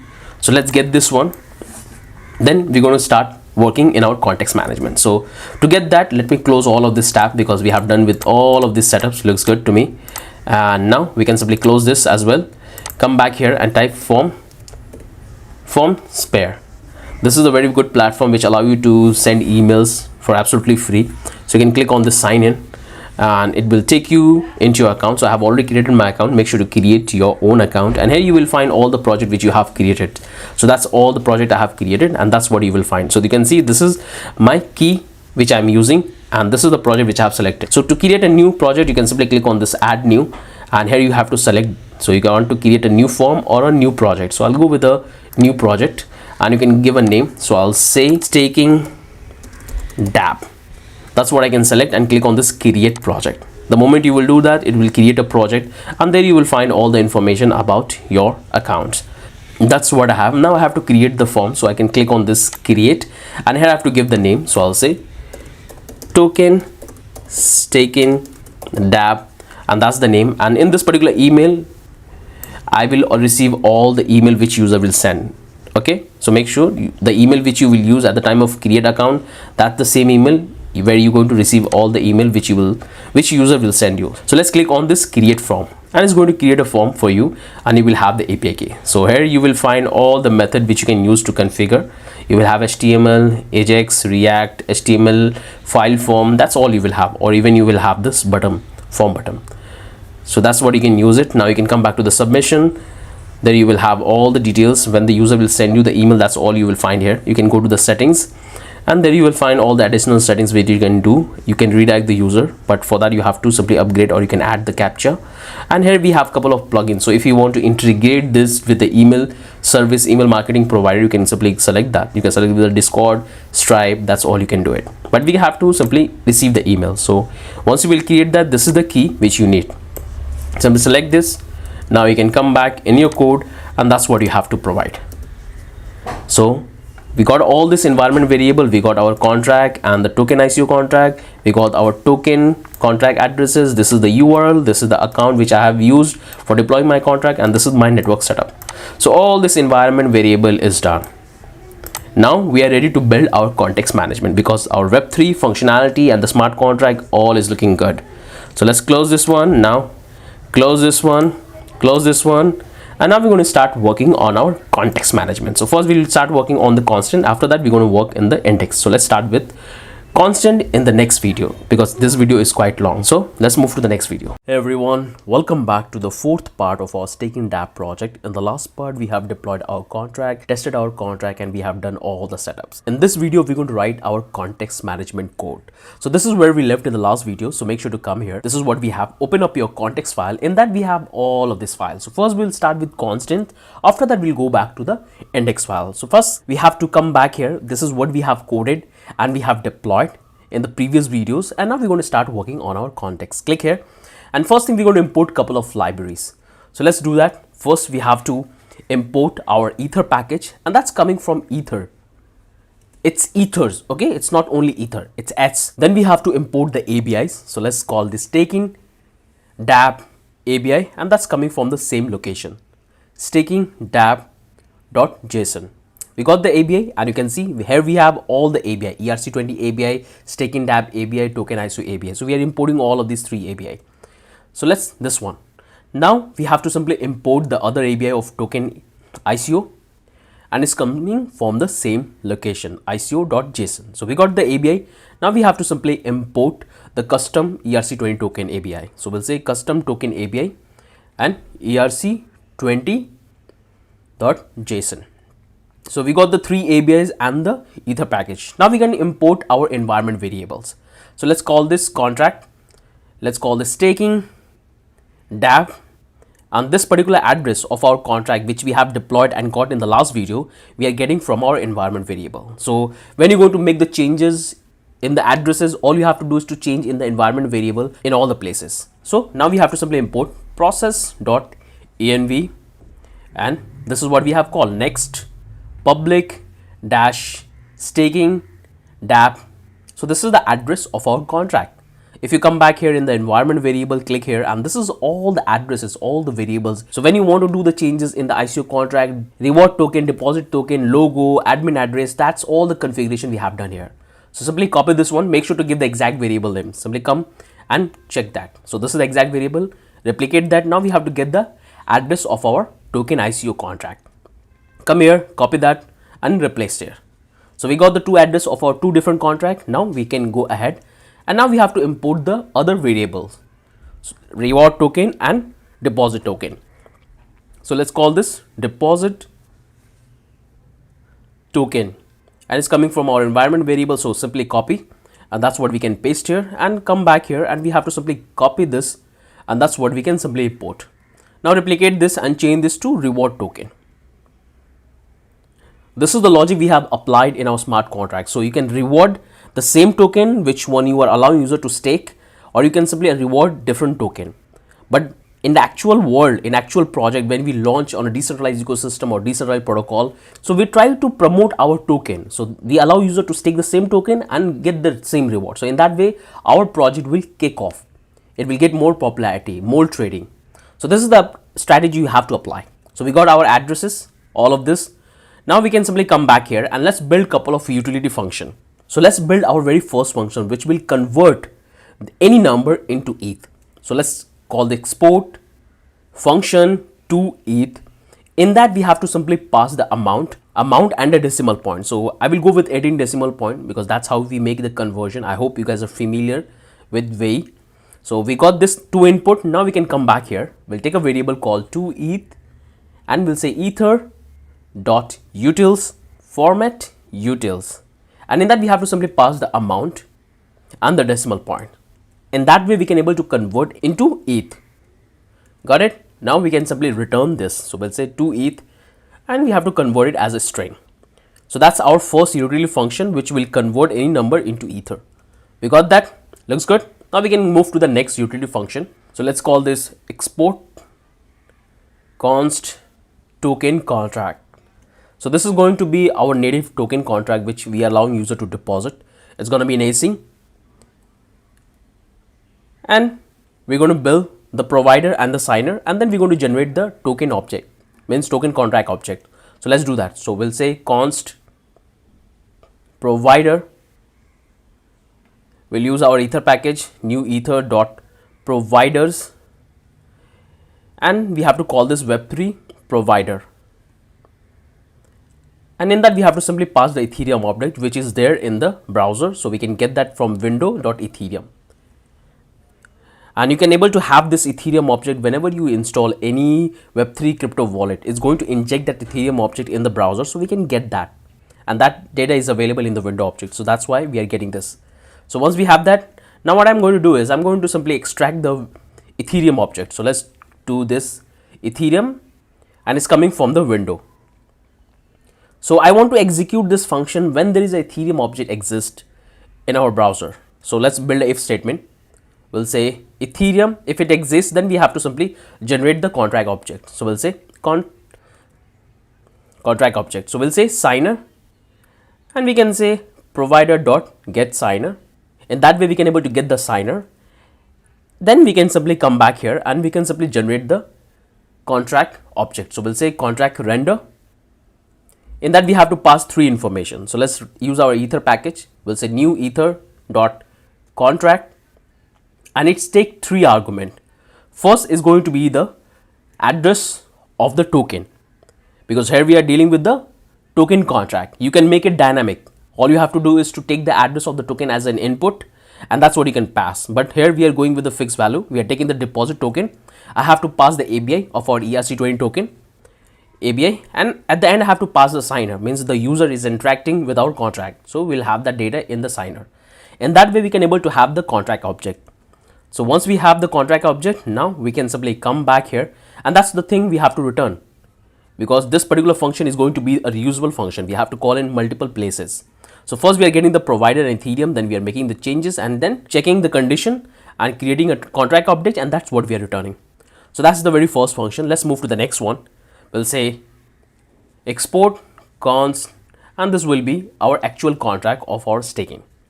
So it's going to be an async. Let's come back here and we need this portion, copy, paste here, and we have to get this portion as well, because it's going to be the same thing, but all we have to do is to simply change the contract address and the ABI. So here we have this is going to be exactly the same. Here I have to give the staking tab address, and I have to change the ABI to be the staking Dapp ABI. So this one, copy, and that's what I can simply pass here. And that way I can able to have the object of our staking contract. So we can call in our other function. So we got our contract object. Now we can come back here and let's call the export const ERC20. And this particular function will allow us to give the information about the token, which is very important. We have to display those information in the front end, and we need some of the information in our contract internally. So it's going to be an async, and it's going to take two arguments, address and the user address. Actually, this function is dynamic. All you have to do is to pass the address of the user and the token address, and it's going to give you the relevant information as per your address. So let's build that. So in that, what we're going to do is we need this provider, copy, and that's what we can paste. And we also need this object. Simply copy this one and paste here, and all we have to do is to change the address and the API. So we can simply change the address of this, the address we are getting from the user as an input, and then we're going to use the custom token API, which is for the ERC20 token. So we got our contract, this looks good, and remove this version because this is going to return the entire data about the token in respect of the address of the user. So what we're going to do is, here we have it, we have the contract, so let's call the function. So first we want to get the token, I'll take as an object, and there I can simply call that. So I'll take this name, await, so say await contract render.name. In that way I can able to know the name of the token. I need the symbol, so let's change this to symbol, and this will be symbol, and this will be address, and this address is available. Simply remove this and address. So we got all of this three information. Now we can simply replicate that and change this to total supply, and here we have to make it this ETH because the data will come in terms of way and we have to convert into ETH. So we'll use our internal utility function. This is the one, that's what we're going to call it, and all we have to do is to pass the amount. So we can come back here and we're going to simply wrap it and change this address with our function. So we'll say total supply, and that's the only thing we have to do. In that way we can able to have the formatted total supply. Now we can simply come back here, change this to balance, and here we have to change, call the balance of function. In that we have to pass the address of the user because this time we are getting the address. So let's say user address. In this way what will happen, that we can able to know that how much token this particular user have in this particular token. So once we know his balance, now we can simply go to the next line. Let's change this to contract token balance, and this particular variable will tell us that how much token we have in the contract. So all we have to do is to simply come back here, and this is going to be exactly the same, and change this to contract staking contract address. In this way we can able to know that how much token of this particular token we have in the staking contract. So balance is for the user and this contract token balance is for the staking contract. So we know all the balances. So that's the entire object we have for the token, and that's what we are getting from here. I hope you guys can understand the logic. Now what I have to do is simply copy and return the entire data, so we can utilize in our function and in the front end. So that's the entire thing for our ERC20 token. I hope you guys can understand. Let me have a quick look one more time. Looks good. Now we can simply move to the next function. So we can come back here. Let's call this token ICO because that's what we're going to do now, because all of this utility function, all the contract function we have built for staking contract, but we have two different contract. One is for staking and the other one we have is for the ICO contract. So now we're going to deal with the ICO contract. So it's going to be exactly the same. So let's build that quickly. We'll say export cons load token ICO, and it's going to be an async. And we have to take this try and catch if anything goes wrong. So we have to simply catch that. So let's come back here. So when the user will reload the page, this is the function we'll call, and it's going to reload all the data. So what I'm going to do is let's build this internal function. So we'll say contract, let's say contract await token ICO and contract. So this is the function we're going to create, which is going to give us the contract object. So let's call this one. Right now we don't have this function. So what I'm going to do is let's come back here and let's build that function. We'll say export cons token ICO contract. It's going to be an async, and we have to do exactly the same thing the way we have done on top. So we can come back here and we can get a couple of information. So simply select all of this, and that's what we can paste here, and all we have to do is to change the API and the address. So this is fine. We can change the staking with the token contract. So we'll say token ICO. So this is the ICO address, and we have to change the API. So let's call this token ICO API. And that way we can able to have the token ICO object, and that's what we're going to initialize it in our load token ICO function. So this is the contract function. Now what we can do is, let's come back here and let's work on the other function before we actually go and write all the functionality for loading the data. So this looks good. Now actually what we can do is we can simply come back here, simply copy this entire portion, and let's build a separate ERC20 token function, and we're going to do a little bit modification in this. So the first one, ERC20, is for the staking contract, and this function is going to be for our ICO contract. So I'm going to change this name. I'll call it token ICO ERC20, and let's remove this one.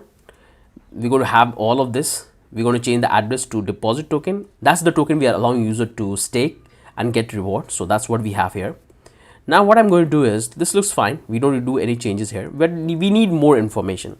So I'm going to call the contract render function and get some more information.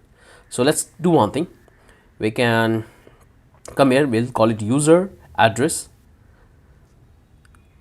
const user address, and this data we have here. So we'll say await signer.get address. So we'll get the address of the user. Let's replicate that.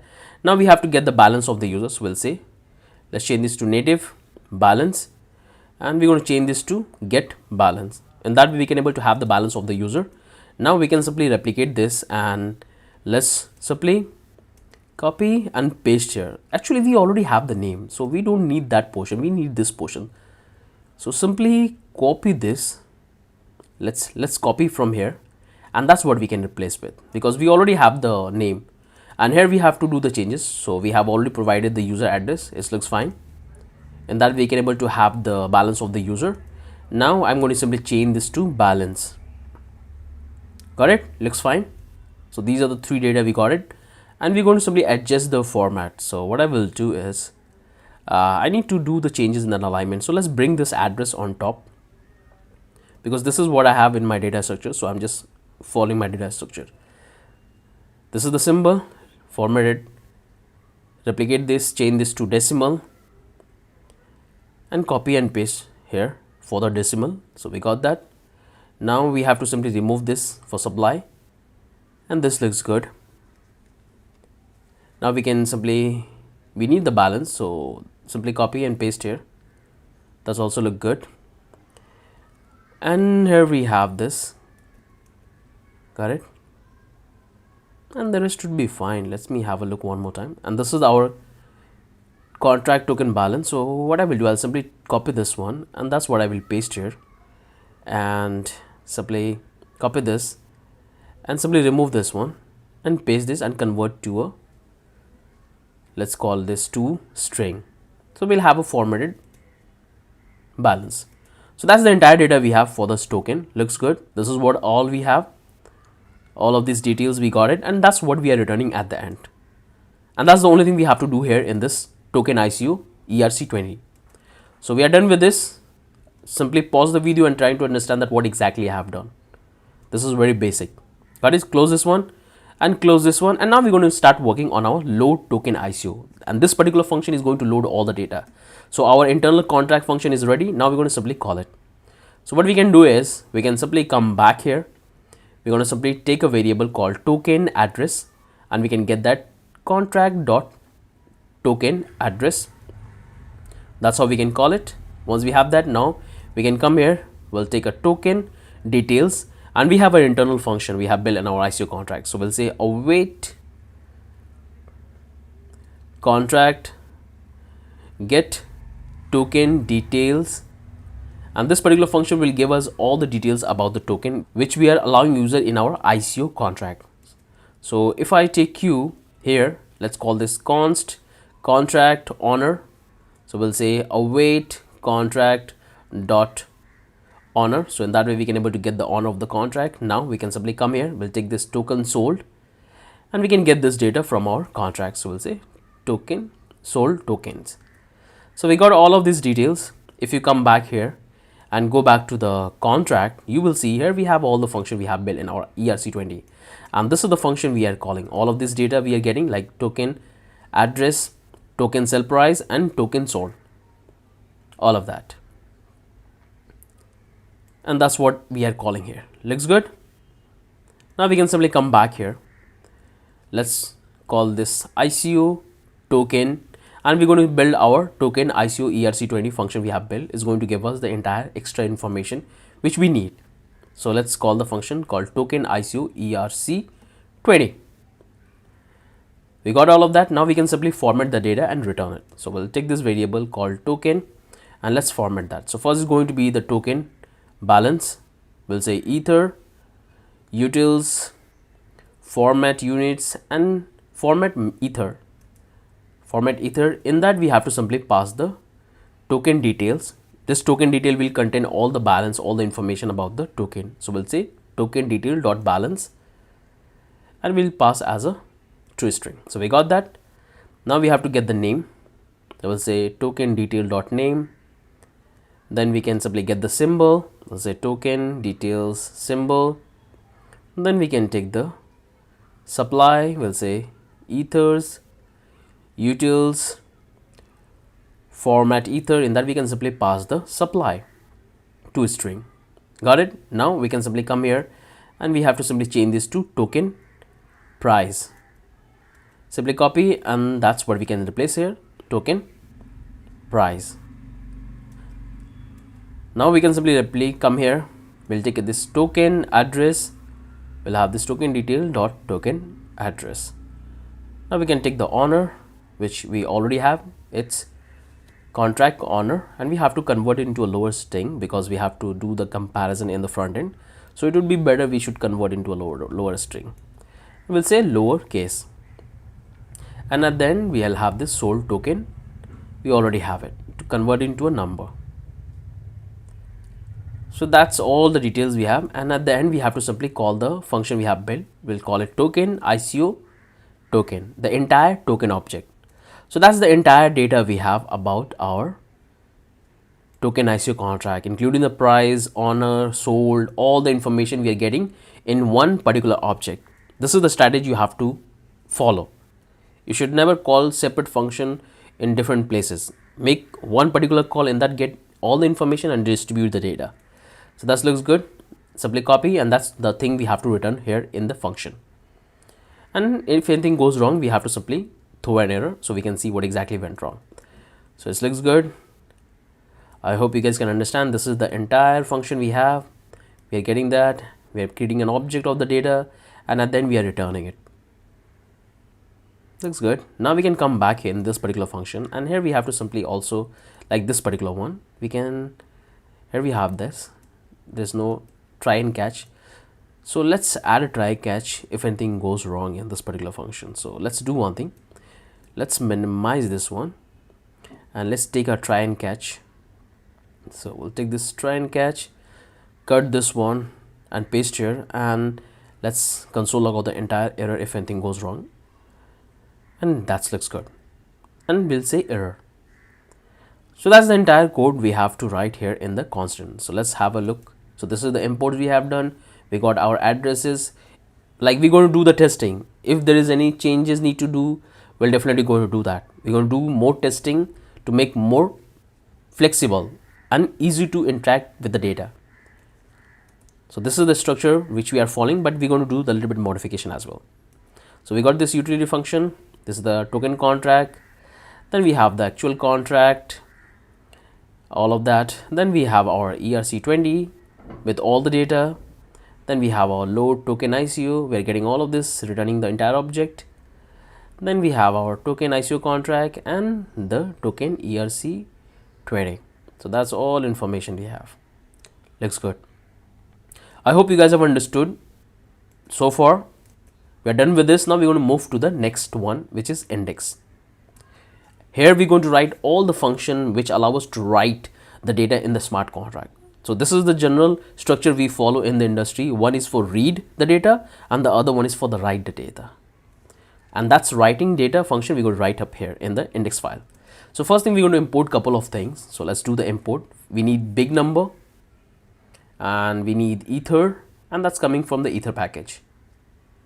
It's ether. Once we get that, now we can simply come here. We have to import our toaster for the notification, React hot toast. Once we have that, now we have to simply import the functions. So we'll go to the constants and let's import the function because we need the token contract object and contract object. So we'll take this contract, token contract, ERC20, then we need the 2 ETH, and the last one is going to be the token ICO contract. These are the contract we are importing for our constants. Now we can simply come here. We need to copy the address of our staking contract. Let's import here, and we can come back here and go back to the environment variable. Just keep it as it is. This looks fine. We can come back here and we need this. Copy the address of deposit token and reward token.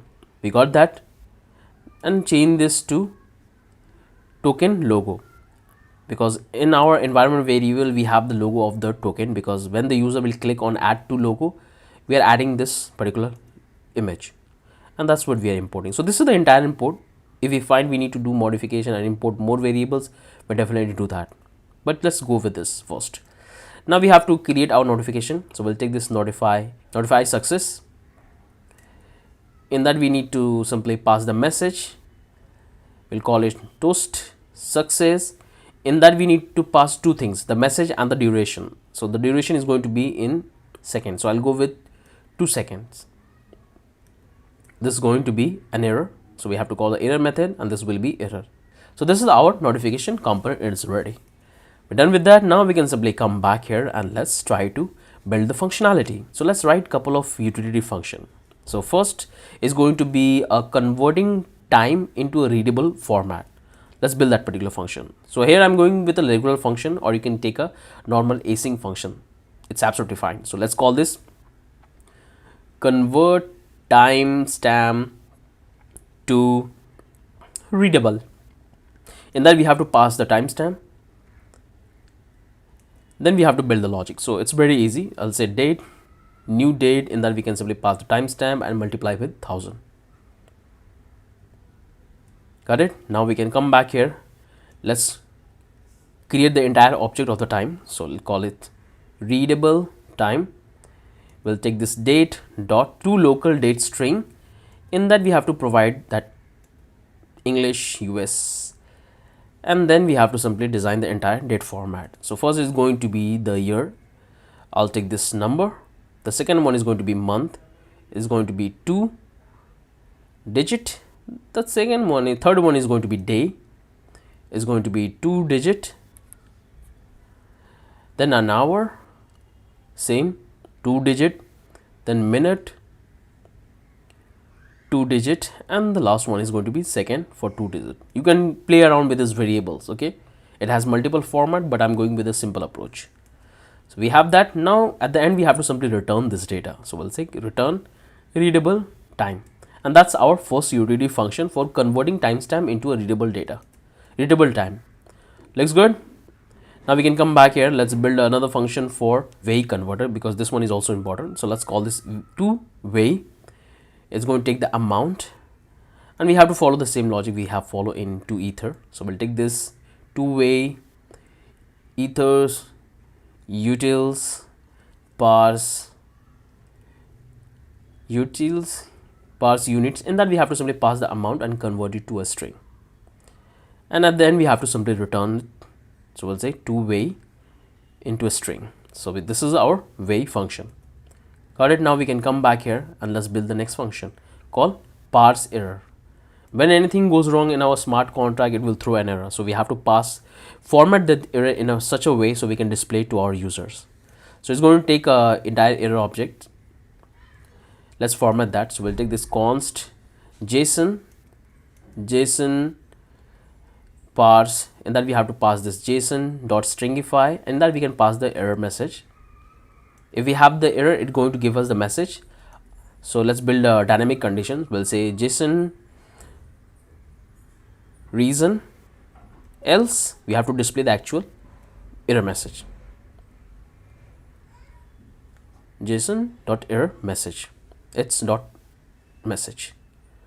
So what logic I'm following, that if there is a reason, a proper message, then display that, otherwise go with a simple reason. So that's our parse error message. Looks good, simple. Now we can go back to the next function called short address. It's very simple function. We'll say shorten address is going to take the address of the user, and it's going to have a simple return. So let's take a template tutorial. In that we can pass the address, we can simply slice it down from 0 to 8, and from the last part of the address we need the 4 character. So we can take the address dot length and use the slice method, and then we're going to say address dot length minus 4. So it's going to give us the last 4 character, and I'm getting some sort of warning. Okay, I forgot to add this const.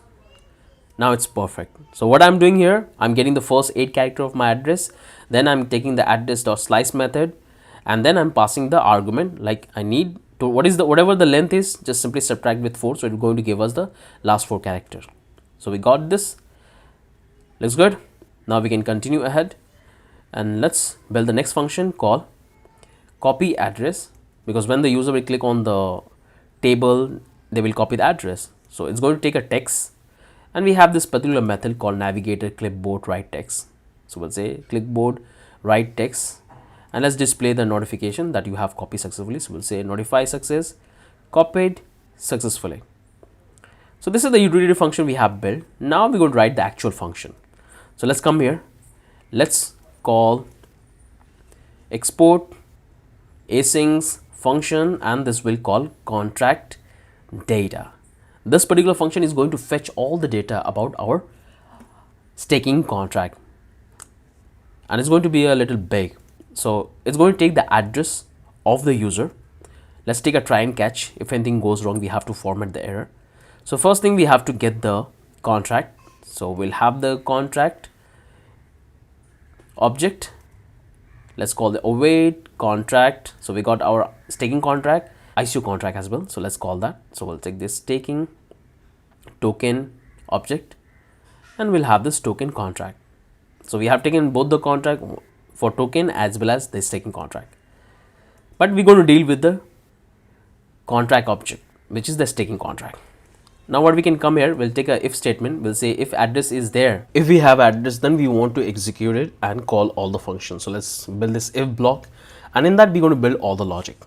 So first we're going to get couple of information. So let's take a variable and let's call this contract owner contract object, and it's going to give the owner of the contract. Then we want to take another variable called contract address, and we have the address available on the contract object dot address. Once we have all of this data, now we have to get the notification. So let's call this notification, and it's going to have a array. So let's build that logic. So first we're going to get the entire notification. We'll say notification contract object dot get notification. So this is the function we have in our smart contract. So if you come back here, if you go to the contract section, there you will find that this is the function we have built, which is going to return all the notifications. Simply come all the way down, and this is the function we have. So simply copy, and that's what we have to simply call it, and it's going to give us the entire notification, but we have to format the data in proper way so we can display in our front end. So let's do that. We're going to take this const, is going to be notification array, and we'll say await promise dot all. In that we have to take our notifications, and we're going to simply run a loop. So we'll say notification dot map, I will say async, and we have to get the data which we have in each notification. So we have all of this data. We'll have the pool ID, then we'll have the amount, then we'll have the user, then we'll have the type of, and the last one is going to be the timestamp. I hope you guys can understand that from where I'm getting all of this data. So if you come back to the staking contract, you will see this is the exact information. So you have to give the exact variable name, and that's what we are simply calling it. So once we have all of this, now we're going to simply make an instant return, and let's format the data. So we'll take this return, and let's call this pool ID, or we can do one thing, we can take it as an entire object. So we'll take this and let's bring that. So we'll take this pool ID is going to be the pool ID, and we have to convert it into a number. Then we have to take the amount, and we have to simply say amount, and we're going to use our internal function. So we'll take this to ether, and in that we can pass the amount and remove this. Then we have the user is going to be the user. Then we have our type of, so it's going to be type of to type of, and the last one is going to be timestamp. So we're going to simply convert this timestamp. So we'll take this convert timestamp to readable. In that we can simply pass the timestamp, and this is the entire data we are getting in each notification. So we got the entire data in a proper array. So we are done with this first notification. Now let's move ahead, and now we have to deal with the pools, because pool will also have a data in the form of array. So we have to construct in a proper way so we can utilize it in our front end. So we're going to take the length, because this length is very important. User can create as many pool as they want, and we have to run our loops. So we have this particular variable in our contract which we have taken. So let's call this pool info array, and it's going to be an empty array. So when we're going to run the loop, we're going to push every single pool in this particular array. Now we're going to simply build a logic. So we'll take a pool length, which we can get it very easily. We have this particular variable called contract object dot pool count. I hope you guys have remembered this. If you come back here, this is the variable which we are taking. This will keep the track of how many pools have created so far.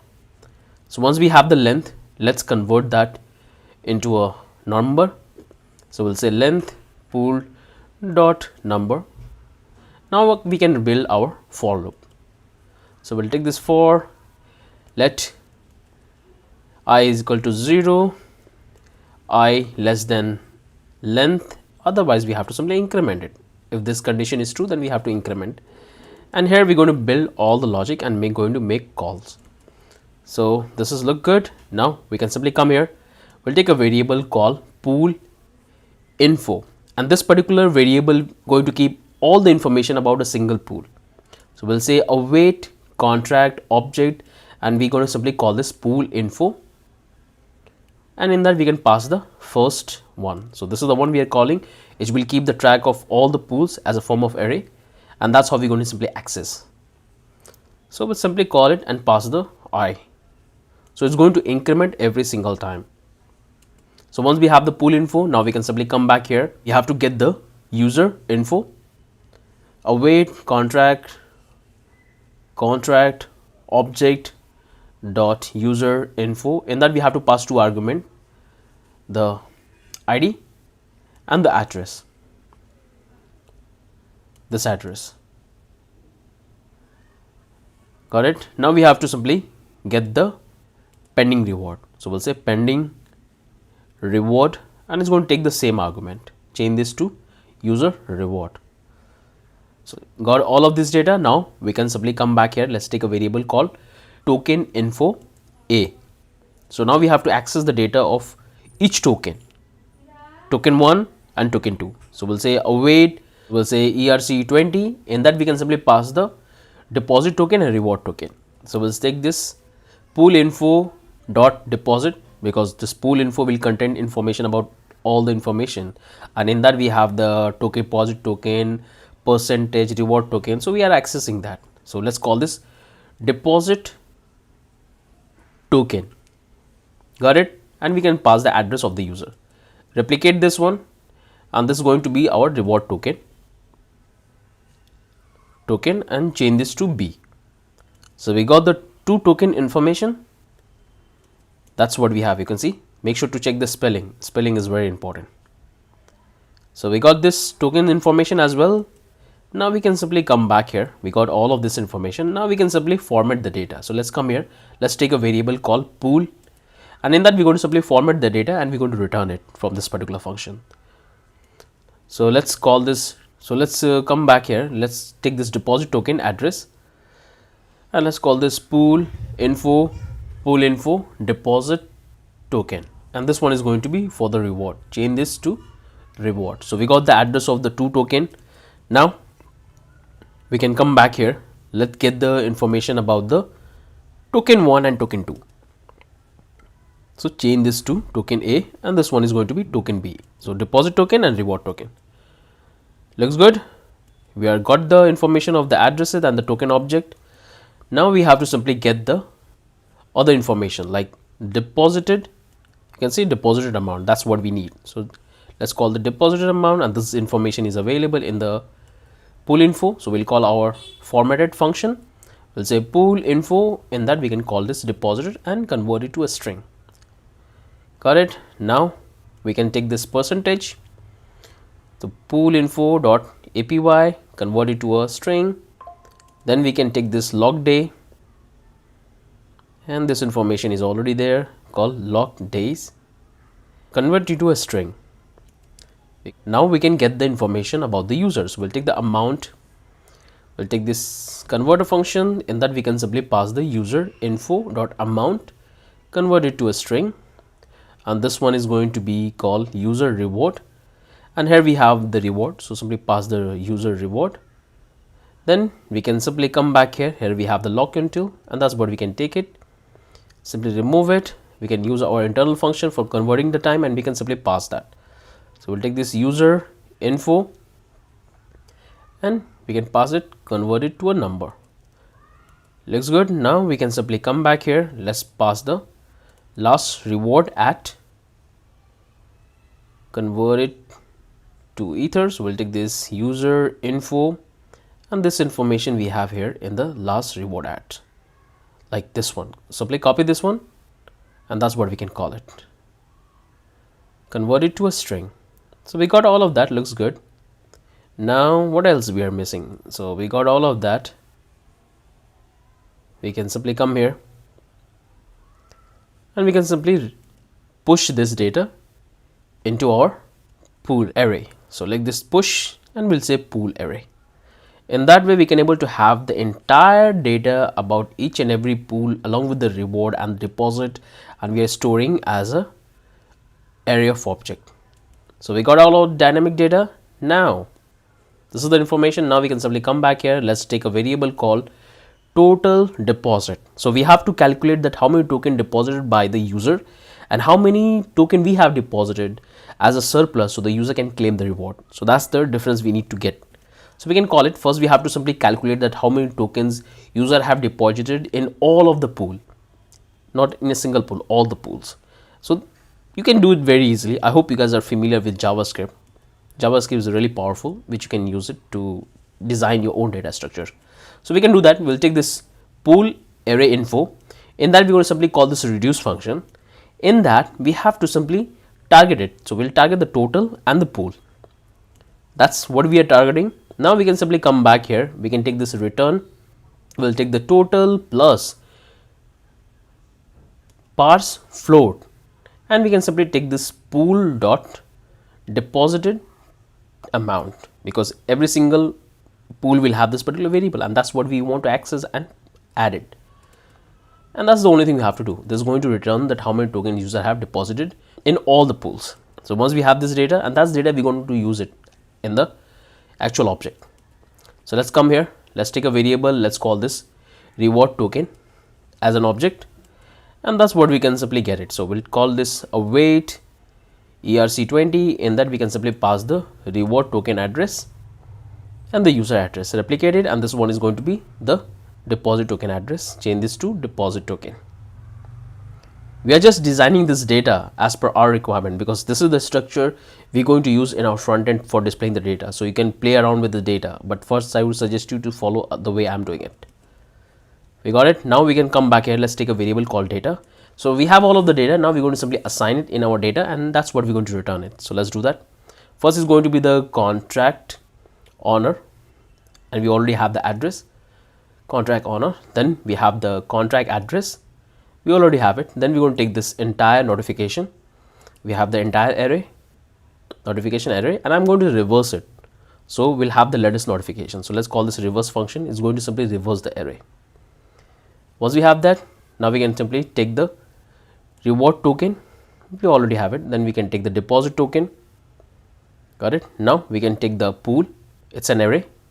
We already have it. Now we have to take the deposited token amount, deposited amount. We got it. Now we have to get the difference, that how many token users have stake in the contract and how many tokens we have provided as a creator as a surplus, so the user can claim the reward. So let's build a variable. We'll call this contract token balance. I just want you to give a try. It's a very simple function. We have to do a subtraction. So first thing, we're going to simply take this deposit token. In that, we want to simply call this contract token balance. So whatever the balance we have about the token in the particular contract, we're going to simply subtract with the total deposit amount. So whatever value we'll get means that's the amount owner of the contract provided as a surplus. Very simple subtraction we are doing, and that's what we have here. Now we have to simply return the entire data. So we'll say return data. So this is the huge function we have written. First we have imported our contract, then we have got the information about the owner and the address, then we have got the information about the notification and formatting the data in a proper array. Then we are getting the information about the data, about all the pools which user are creating. So we have taken the empty array, then we are getting the length of our pool, and then we are running all this for loop and calling all the function we have like pool info, user info, pending reward, and that's what we are taking as an array. Then we are simply calculating the total number of token deposited by the user in the entire contract. Then we are getting the information about the deposit token and reward token, and at the end we are simply formatting the data and returning it. Simple. Let's catch if anything goes wrong. So first we're going to say console.log, and we have to pass the error. So we'll say, and at the end we can simply return the entire error message. So we'll say return parse error message. In that we can pass the error object, or we can simply copy this one and replicate this and paste here so we can see in our console as well. Remove this comma, and now it's look good.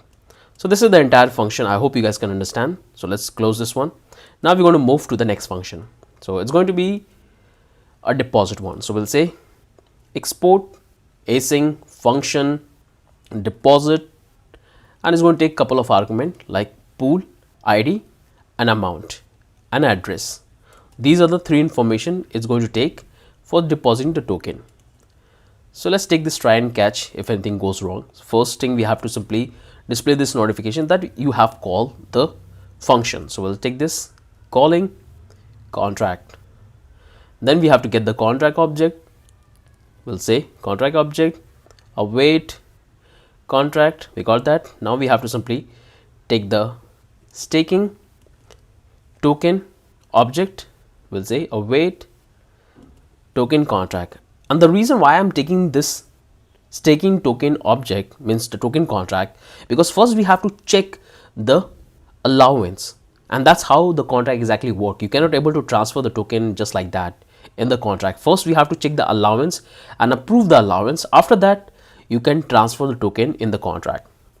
So let's do that. If you just try deposit the token just like that, is going to throw an error. So let's avoid that. So we're going to come back here.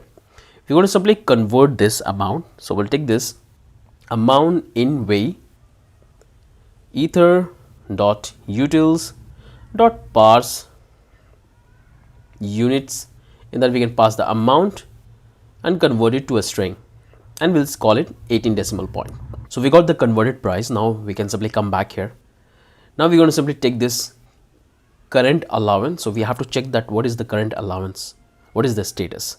So we'll say await staking contract object allowance, and in that we have to simply pass the two information like the address of the user and the contract address which we are allowing. So we'll say contract object dot address. So we'll have the current allowance status, and here we have to build a if statement. So we'll say if current allowance with our converted price. So if we don't have enough allowance, then we have to first increase the allowance. After that we'll allow user to deposit. So let's call this notification success approving token.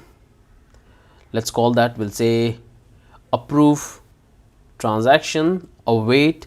We'll take the staking token object, then we'll call this approve function, and in that we have to simply pass the information. So first is going to be the contract address which we are approving, and the second one is going to be the amount, our converted amount, and that way we can able to increase the allowance. So we have to wait for the transaction to be complete. So we'll take this approve wait, and we can console log out the information once this approval get completed. So we'll take this approved, and we can give the amount we have approved. We'll say let's call token for staking. So this much token we have approved successfully. Now Once we complete this particular function, after that we have to go to the next function, which is going to deposit the token in our staking contract. So we can come back here. We'll take a variable called gas estimation, where you have to always calculate the gas. You can go with the hard code value, but that's not the appropriate structure which you have to follow in the Dapp. You have to calculate the exact value which you're going to provide during the function call. So we have this particular method in our ether package which allow us to calculate the gas estimation. So we can calculate it very easily. So we'll say await, we have to call our contract object. In that we have a function estimate gas. So this is the method we have, and now we have to simply call the function which we want to check the gas consumption. So we want to check the function for deposit. You have to pass the argument. So in the deposit we have to pass the two arguments like pool ID and the amount. So when this particular function will execute, it's going to give you the exact gas which the function is going to cost. So once we have the gas amount, that's what we're going to provide it in our function. So let's come back here. Let's build that function. So first we have to display the notification. We'll say staking token calling. Take a variable.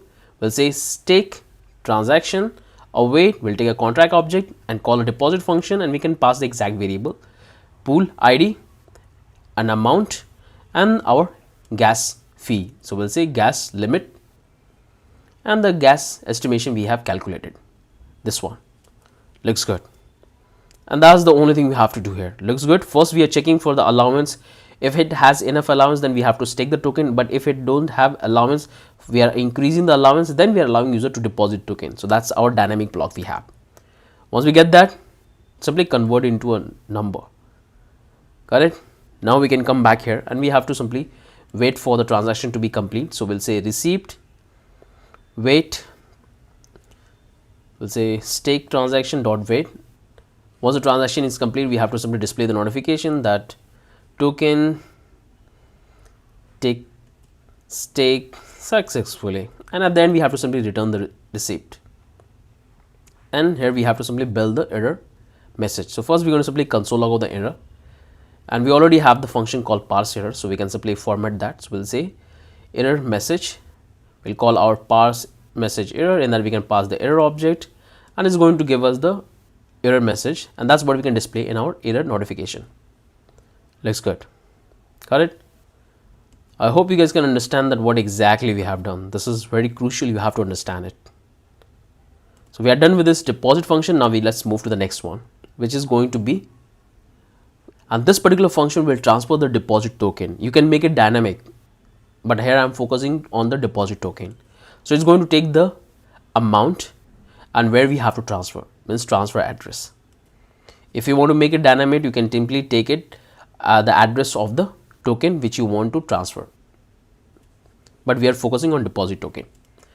I will take a try and catch, and we need the exact thing. So what I will do is I'm going to simply copy this one and paste here, and we're going to do a couple of copy paste. So this looks good, and let's come here.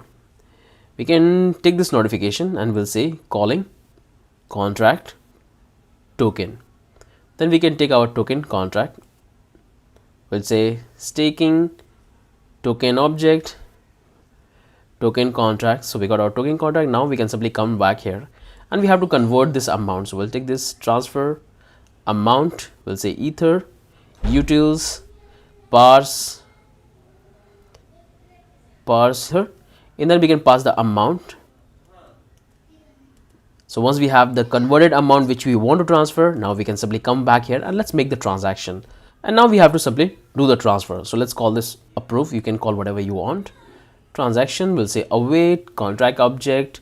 We'll call this transfer function we have. In that we have to simply pass the two data like the amount and the address. So first address, then amount, and it's going to make the transaction. So looks good. Now we have to wait for the transaction to be complete. So we'll say approve.wait, and once and display the notification token transfer successfully, and at the end we're going to keep it as it is. Looks good. I hope you guys can understand that how things are coming together. This is a very simple function we have built which transfer the deposit token. This is what we have. If you want to make it dynamic, make sure to import the address of the token, and that's what you can simply pass here in the token contract, and is going to receive here in the token contract like there, and you can simply add here. So in that way you can able to make dynamic transfer function, but here I'm focusing on deposit token, so I'll keep it as it is. Close this one. Now come back here. So we are done with this transfer function. Now we're going to simply move to the next function. So take a variable called async function, and this will call withdraw, because we need to withdraw the token from our staking contract. So it will take the pool ID and the amount we want to withdraw. Let's take a try and catch, and we can get the error object. So simply copy this one and paste here. Once we have that, now we can get the same information. So we'll take this notify calling contract, and we can come here, and we have to simply convert this amount in way utils parse units, and we'll pass the amount string. So we have that converted amount. Then we can simply take our contract object, await contract, we got that. Now we can simply come back here. We have to estimate the gas consumption, so we'll say gas estimation, and it's exactly the same. So we'll say await contract dot gas estimate gas. We'll call a withdraw function. In that we have to simply pass the pool ID, and we have to pass the way, the amount. It will give us the gas estimation. So once we have that, now we can simply call the actual function. So we'll take this data await contract object withdraw, and let's pass the pool ID and the way along with the gas estimation. This is gonna be gas limit, gas estimation. Got it? Now we have to wait for the transaction to be complete. So let's take a receipt. We'll say await data dot wait. We have to display the notification message, token transaction successful, completed. Then we can simply return the recipient, and this looks good. And that's the only thing we have to do for withdrawing the token out of the staking contract. So we are done with that. We are done with that. We are done with most of the important functionality. Now we can simply come back here, and let's build another one. So we'll say async function, and this will be for claim reward. In that we have to take the pool ID, same try and catch. We have to get the error object. That's what we have to paste here.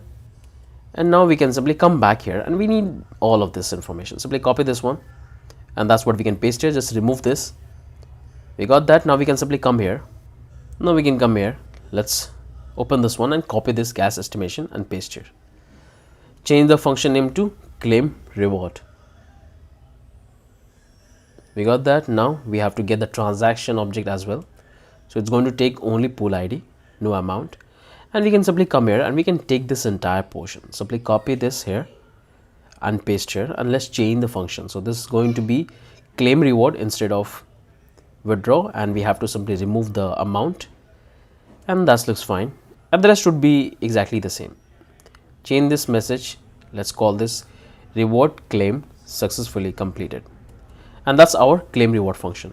I hope you guys can understand that how we have built this logic. We're done with this. Now we can move to the next one. Simply copy and paste here, and let's change this to create pool. It's going to take a lot of data, so we'll say pool, and this pool will have an object of data. So first thing, we have to check the data, that all the data is provided by the user or not. So first we have to deconstruct that. So let's take a variable. We'll say const, it's coming from pool, deposit token. Then we have to take the reward token, the percentage, and the last one is going to be the log day. Now we have to build a if statement to check all the data is there or not. Then reward, percentage, and log day. If any one of these data is missing, then we have to simply throw the error message. So we'll take this return and notify error. We'll say provide all the details. So that's our check. Looks good. After that, we have to call the contract, and we get the contract object, and here we have to calculate the gas estimation. So let's call this add pool, because this is the function we have, and we have to pass all the data. So let's remove this, pass our deposit token. Order is very important, so make sure to pass the data in exact order. Then we have our reward token percentage, make sure to convert into a number, and same goes with the log day, convert into a number. This is the exact data we have to provide. So this will give us the gas estimation. Now we want to simply change this to add pool, and we have to change the data as well. Simply copy this one, and that's what we can simply paste here, and looks good. And that's the only thing we have to do. In that way we can able to create the pool. So let's rename this called stake transaction, and the rest should be fine. Let's change this to let's call pool created, successfully completed. Let's make it successful. Got it? So this is the create pool function we have. All the things are look good, no issue we have here. Close this one. Now let's write the next function. Let's move to the next function for modifying pool. So let's change this to modify pool. It's going to take the pool ID. This is fine. We need the gas estimation. Change this to pool, modify pool, and we have to simply change the function. We need the amount as well, the new amount which user is going to provide. So let's provide here. It's going to be a number, and here we have to change this, and we have to provide the amount. So simply copy and paste here. So we got the gas estimation, and the rest would be fine. In that way we can able to modify the pool. Looks good. Change this to, let's pool modify successfully, remove this completed, and looks good. So this modify function is ready. Now we can go to the next function called sweep, SWEEP. This function will allow us to withdraw the token out of the contract, and this particular function will take couple of arguments. So let's call this token data, and let's deconstruct that. So in that we'll have the token address. So let's call this token data. We'll have the token, and we'll have the amount which owner of the contract wants to withdraw. Let's check for a condition that all of this data is there or not. So we'll take this token is not there or amount is not there. If any one of these data is missing, then throw this error message. We'll say notify error, data is missing. We getting this contract notification and contract object. We can change the gas estimation. So let's change this to sweep, and we need these two information like token address and the amount. So token address, and we have, let's convert this amount in transfer amount. So we'll take this ether utils parse ether amount. So it's a converted amount. Now that's the amount we have to pass here. Got it? Let's format that. Now it's good. Simply copy, and exact details we have to pass here. Remove this one, pass here token and transfer amount, and the rest would be fine. Let's change this message to transaction completed successfully. So this is our sweep function which allow the owner of the contract to withdraw the token out of it. So we have completed all the function from our staking Dapp contract. Now we have to write the function for token ICO contract. But before we start writing for our token ICO contract, let's build this function which allow a user to add the token in MetaMask. So it's gonna be add token MetaMask. Let's call this export const add token MetaMask. It's going to be async. It's going to take the token, and let's do that. So we're going to take this if window.ethereum is there, then only we allow to call this particular function. So we'll take this window.ethereum. In that we need to get couple of information. So we'll take const contract, and we'll say await token contract. So this will give us the entire token contract, so we can extract the data, because we are allowing user to add the token which the user will deposit in the contract. So we'll say const token decimal. We can get that decimal endpoint from the contract dot decimal function. Then we need the address of the token. Let's change this to token address. We got that. Then we need the symbol, and the last information we need the image of the token. So let's call this image, and this image will come from our environment variable. Remember, we have this token logo. We got that. Now we can take this try and catch block, and let's try to add that in our MetaMask. So we'll take this const was added. So this will keep the status whether the token is added or failed or is about to add. It will keep all the data. So let's take that, await window.ethereum request, and in that we have to pass the entire object of our token. So first is going to be the method. So we are calling this particular method wallet watch asset. Then we have to give the params. So we'll do this params is going to be the entire object. So it will be the type of, so we have, it's a ERC20 token, so we'll say ERC20. Then we have to pass the options. This will contain all the information about the token. So first is going to be the address, second is going to be the symbol, third is going to be the decimal, and the last one is going to be the image of our token. And that's the entire thing we have to pass. Now we have to check for conditions, so the status. So if was added is successful, then we have to display this notification success message that token added. If it's failed, then we have to say error. So we'll say failed to add token. Let's change the spelling to FAILED, failed. Simply copy this, and that's the same thing I'm going to display here in the catching error.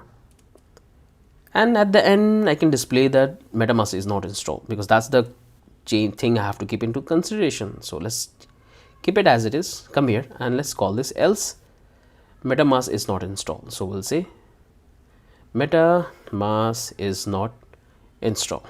So this is the entire function for adding token in our MetaMask. I hope you guys can understand. It's very simple.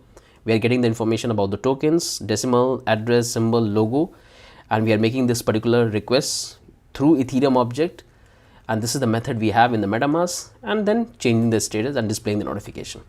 So simply close this one. We are done. Now we're going to start writing the functionality for our ICO contract, token ICO contract. So it's going to have 4 functions, one for updating token, update price, buy, and we're going to have a couple of more. Let's say ICO contract export. First function is going to be our buy token. Async is going to take the amount, and it will have a try and catch. Let's open this one and simply copy this entire error, and that's what we can paste here.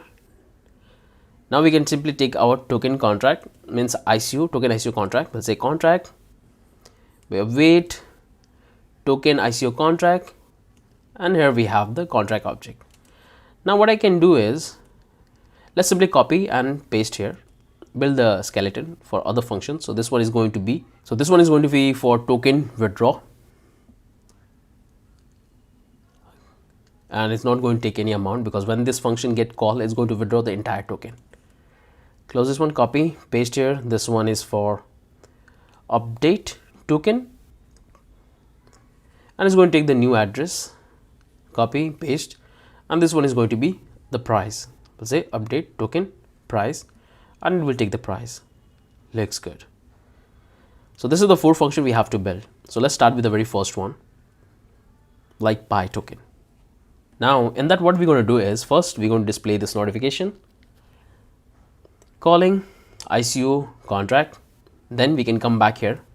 Let's take this token details, and we can get it very easily because we already have the function called contract get token details.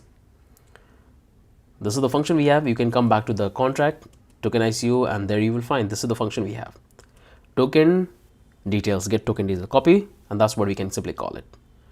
This will give us the entire detail about the token which we are allowing user to buy. Once we have that, now we can simply come here. We can get the available token, that how many tokens is available in the contract. First we have to check the condition. If the token is not available, then we don't allow user to buy it. So let's call this ETH utils format ether. In that we can simply pass the token details dot balance, and we can simply convert it to a string. So it will give us the balance of the token.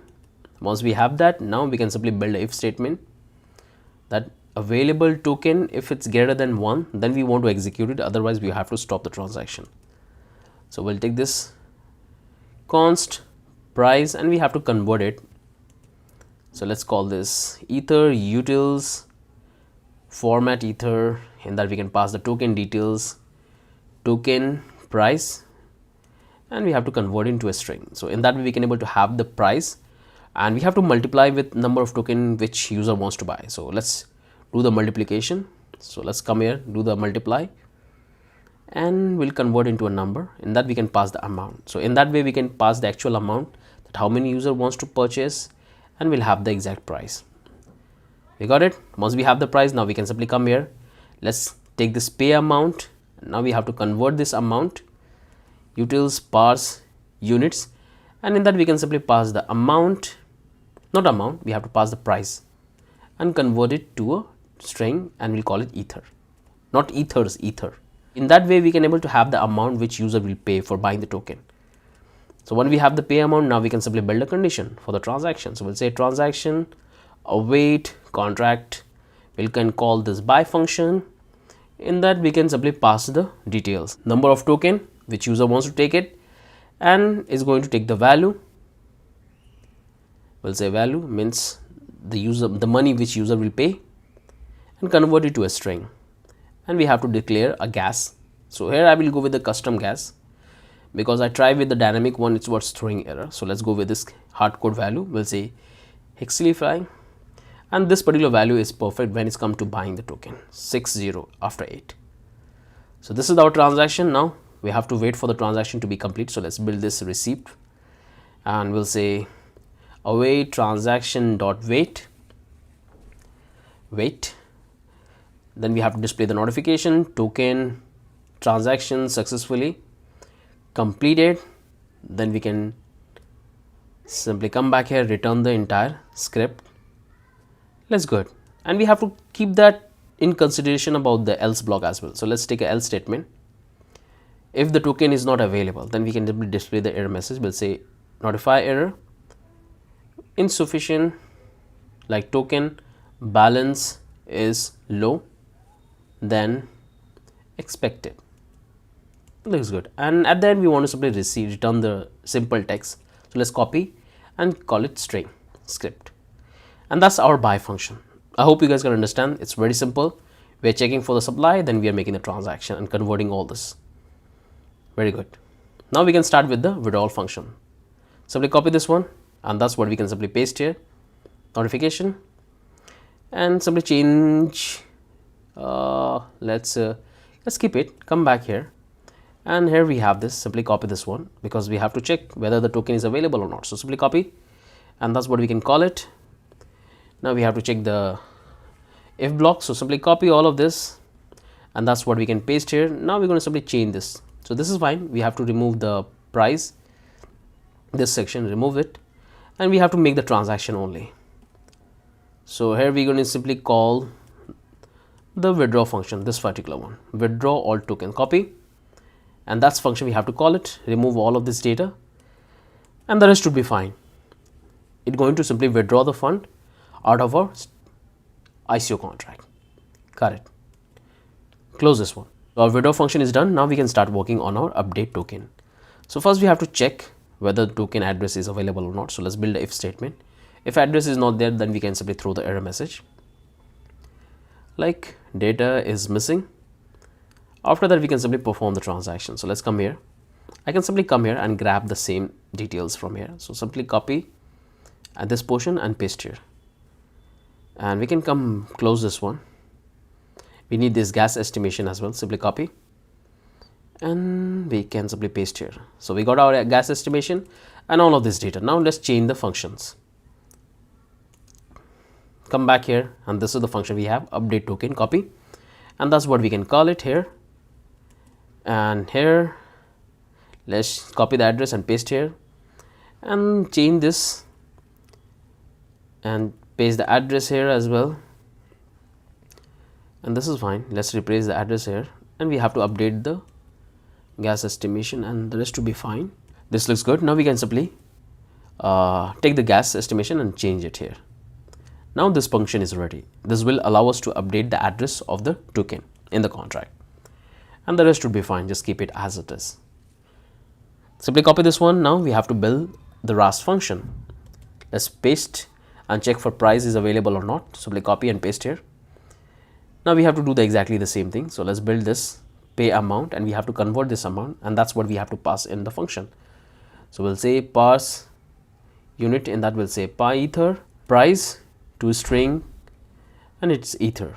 Got it?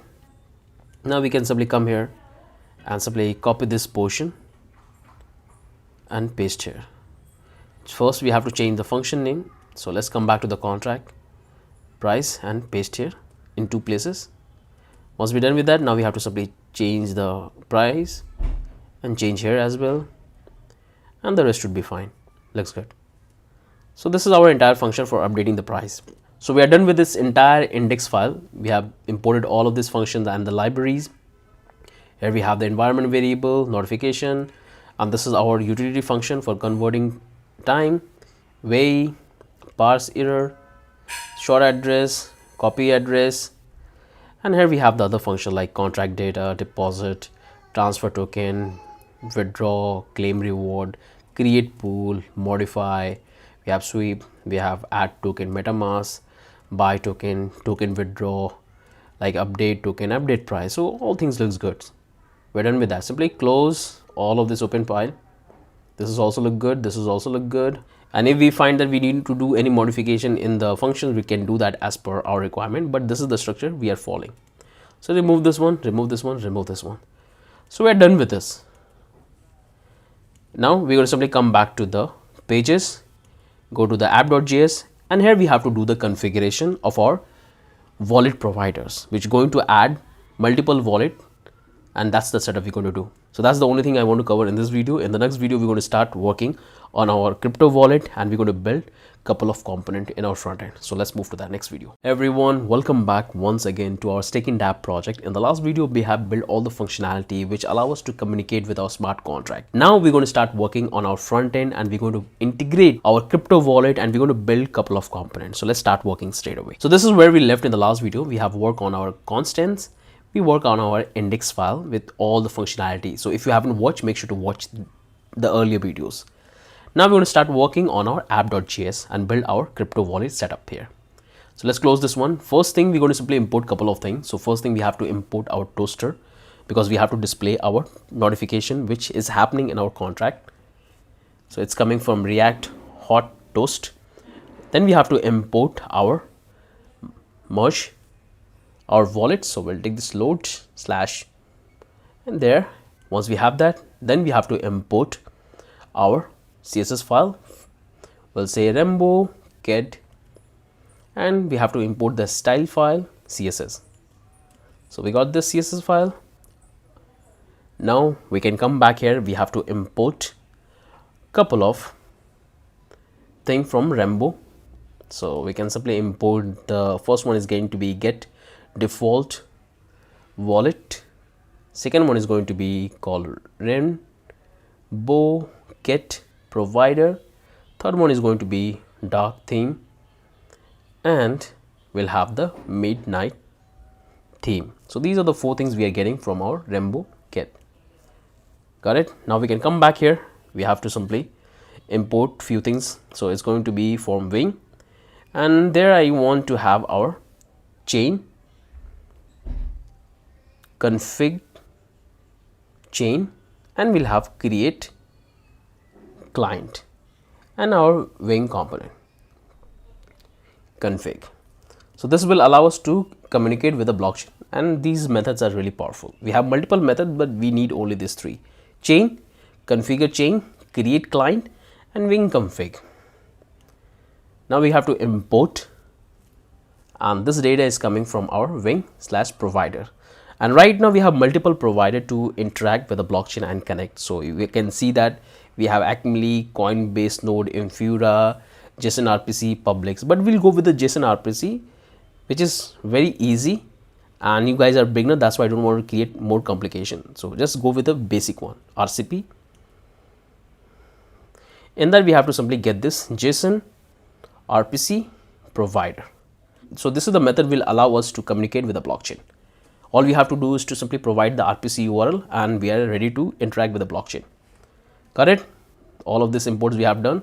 Now we can come here and let's do the environment variable import about the network configuration.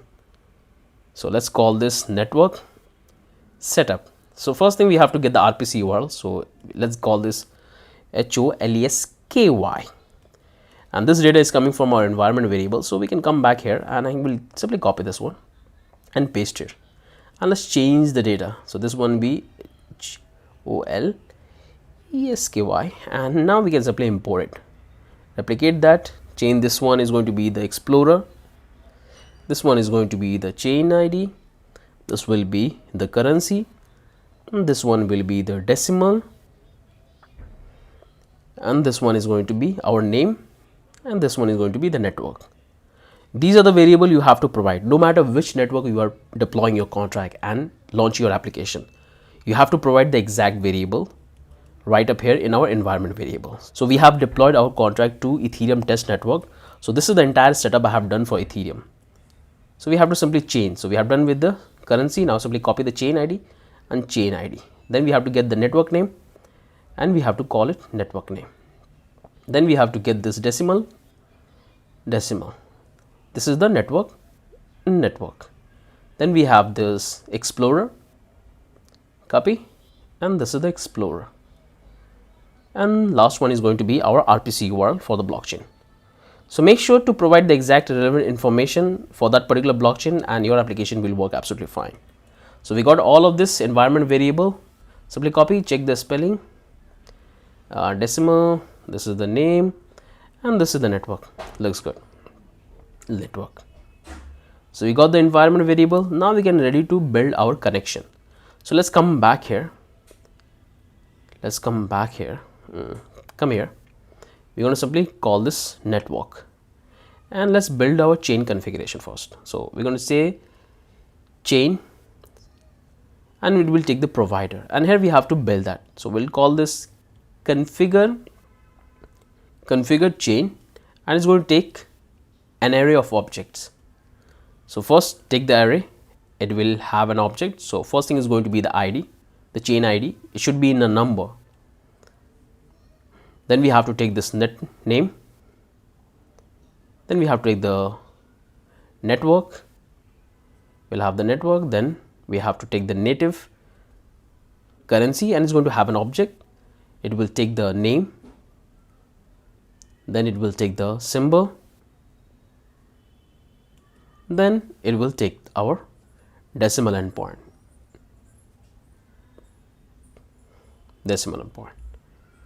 So we got it. This is the first set of object data we have. Now we can simply come back here. Now we have to simply configure the JSON RPC URL. So let's build here. So we'll say RPC URL, and it's going to have an object. So we'll have a default. Let's come on a HTTP, and we have this. So we can simply pass our RPC URL. Now we're going to simply go with the public one.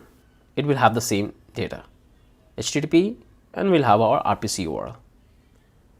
Got it. You got it? Now we can simply come here. We have to take this block explorer. Inside that we have to take the default, and in that you have to provide the name. So our blocks explorer, whatever name you have for the blocks for that particular blockchain, you can provide that. So I'll go with this whole scan, because this is what I have found in the blockchain in Etherscan. Then we have to provide the RPC URL for the block explorer. This is the one. Got it? Now we can simply come here, and so currently we are using on the test network, so I have to enable it. So I'll say test net is true, but if I'm using on the main net, I can say false. Look good. This is the entire chain configuration we have done for our provider. That's the only thing we have to do. Okay, make sure to provide the relevant information and everything would be working fine. Now we're going to take the second array of object. So this is the first set of that. Now we're going to take the second array. In that we have to configure our chain one more time. So we'll take this JSON RPC provider. It will take the RPC. We're going to take the return function. So we'll take the chain ID if there. Then we have to say if chain is equal to the chain ID we are providing. We have to provide in a number. Then we have to simply return the HTTP and our RPC URL, else we want to return null. And here we have to say priority is going to be first because we want to have a top priority in terms of connection. That looks good, wonderful. So this is the exact setup you have to do in our configure chain. Once you're done with that, now we can simply come back here. We can take another variable for connectors, and we'll have a get default wallet. In that we have to simply pass the app name, and we can pass the second one is going to be the chain. So we have our connectors. Now once we have that, now we can simply move to the next one called Wing.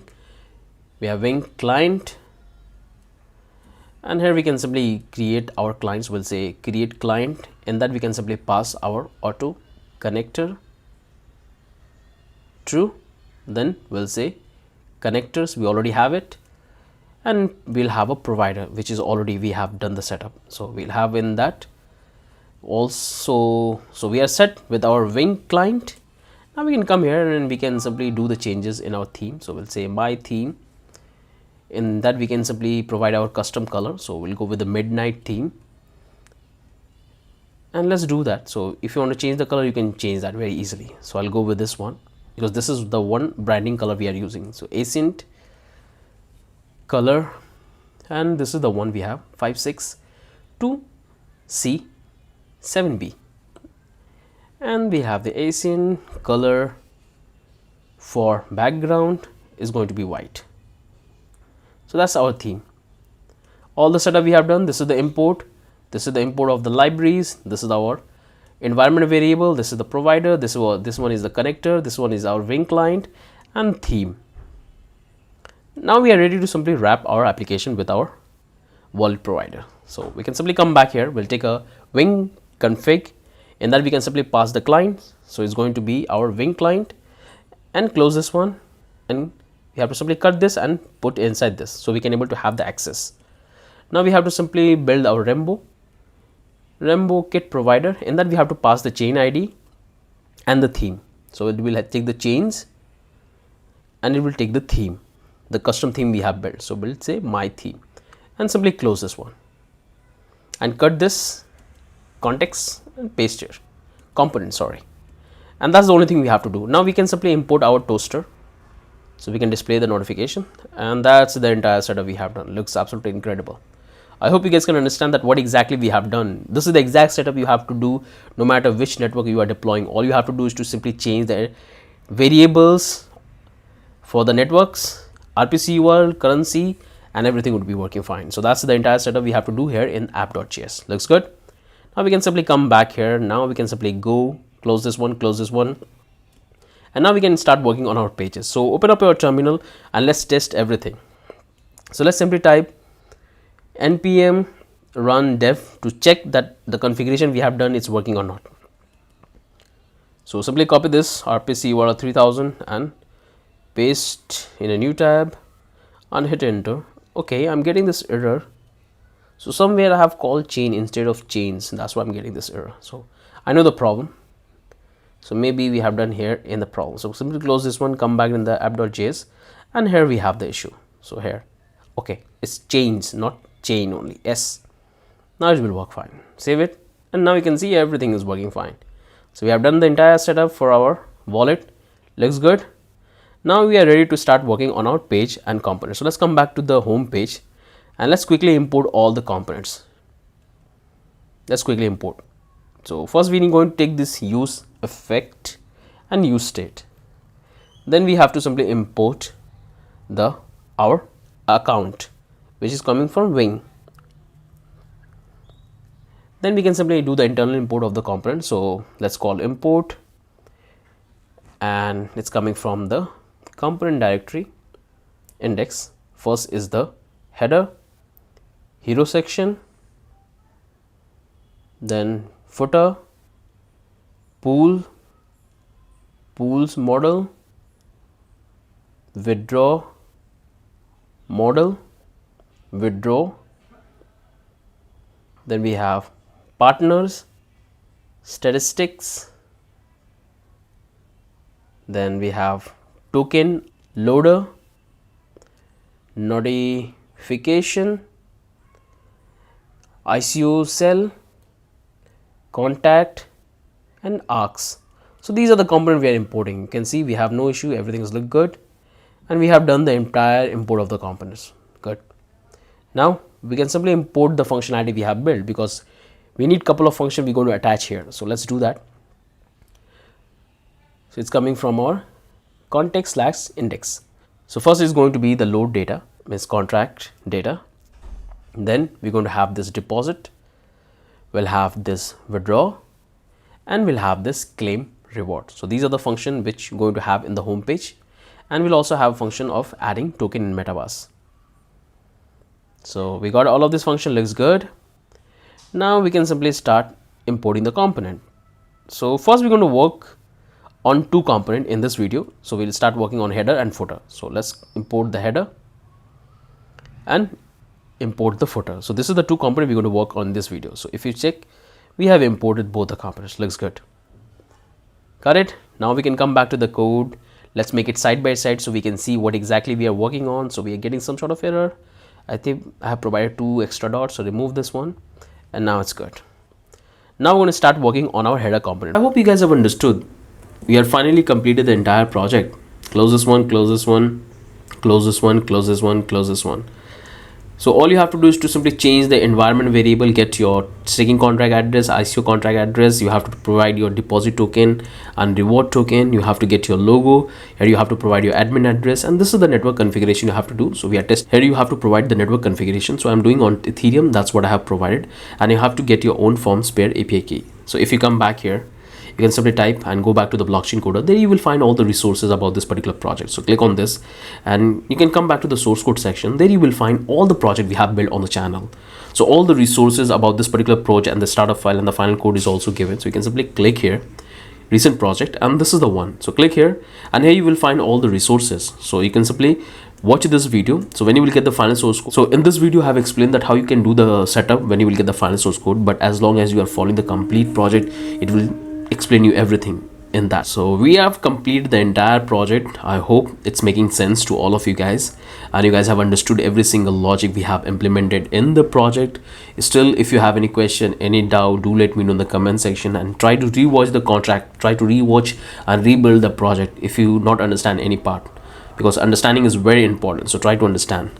So with that, I'm ending this. In the next video we're going to deploy our application on internet so other can utilize it. Two different method. You can simply deploy to GitHub, and from there you can simply deploy to Netlify or Vercel. But we're going to follow another approach where we're going to convert this entire application, Nextjs application, into a static file. So you can deploy that to like cPanel or any hostinger providers as well. So we'll talk about that, and we're going to follow both the methods. So let's move to the next video. Everyone, welcome back to the final video of our project. In the last video, we have built the entire project and done all the testing. I hope you guys have followed the complete project and build this phenomenal application and really learn that how you can build decentralized app. In this video, we're going to deploy our application on internet so other can utilize it. All the project we have built in the past, in that we have used GitHub for deploying our application, but in this video I'll show you that how you can convert this Next.js application in static file, and that file you can deploy to your cPanel or anywhere, just like an HTML file.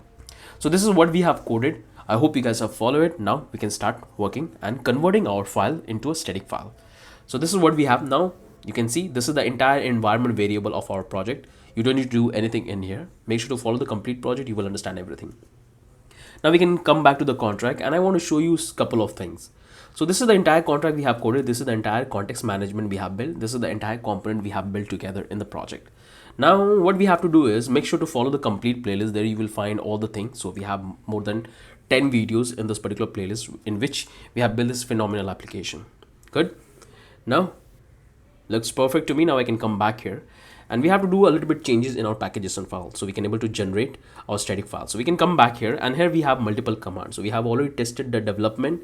Now we're going to simply run the build command. So here we have to add one line of extra code. So I'll show you two methods, one with build and the other one is with the export modules.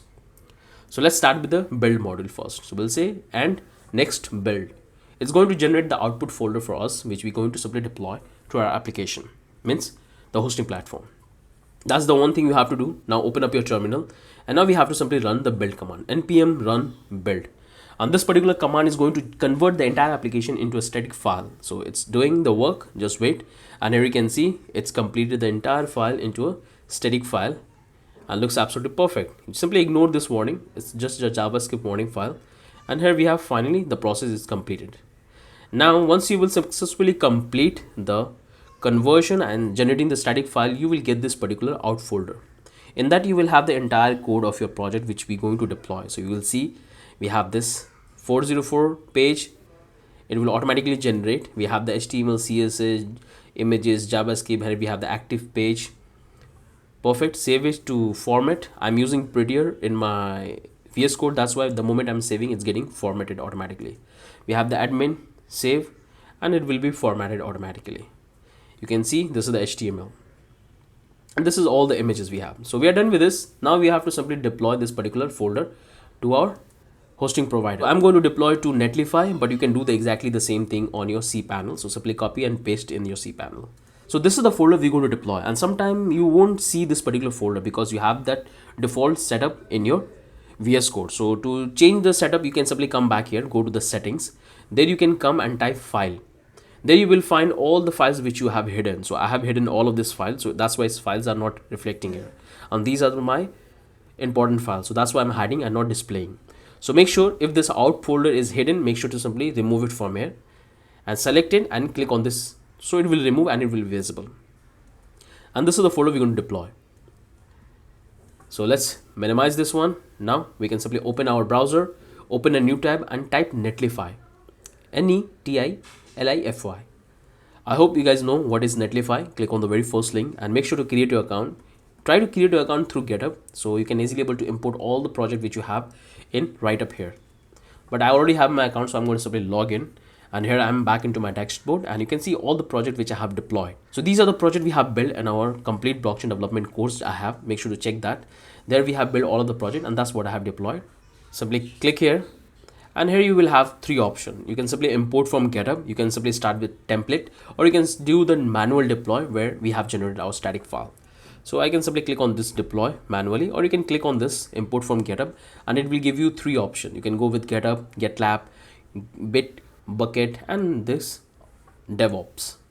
Perfect. I'll come back here, click on this, and now I have to deploy manual deploy. So I'll click on this deploy, and here I have to simply upload the file. So I'll click on this upload and I have to go back to desktop because I have that particular folder right up here in the starter file.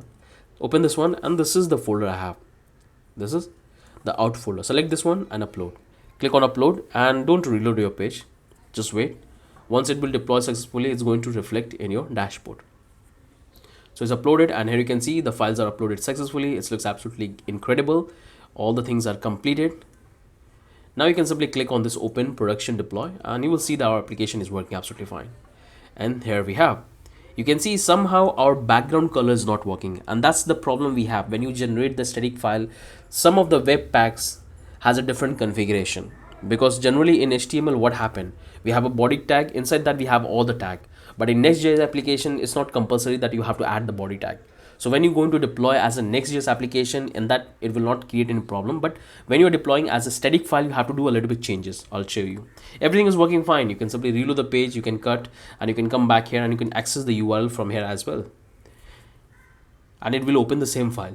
Everything is working fine. The only thing is background is not working because the background color is attached in the body tag, so we have to do the fix. And this problem you will face only in the static file, not in the actual net. You can see you can connect your wallet, you can pick a MetaMask and you can select the network, confirm, and here you can switch the network, and I'm back on the network where I have deployed, and you can see all the data is reflecting fine. All of this transaction is looking absolutely great. Perfect. You can click here, it will open this one, and you can cut, you can open the model. You can come back here, you can click here to send the questions, and you can simply claim the reward and withdraw. That's also looking good perfectly. All the tabs are working. Let's go to the admin panel, and there you will find that admin panel is also working fine. We can able to have the access in our application. Looks perfect. You can go to different tabs, and that's all is reflecting here. Perfect. Now we can come back to our code and let's do that changes. So it's pretty easy.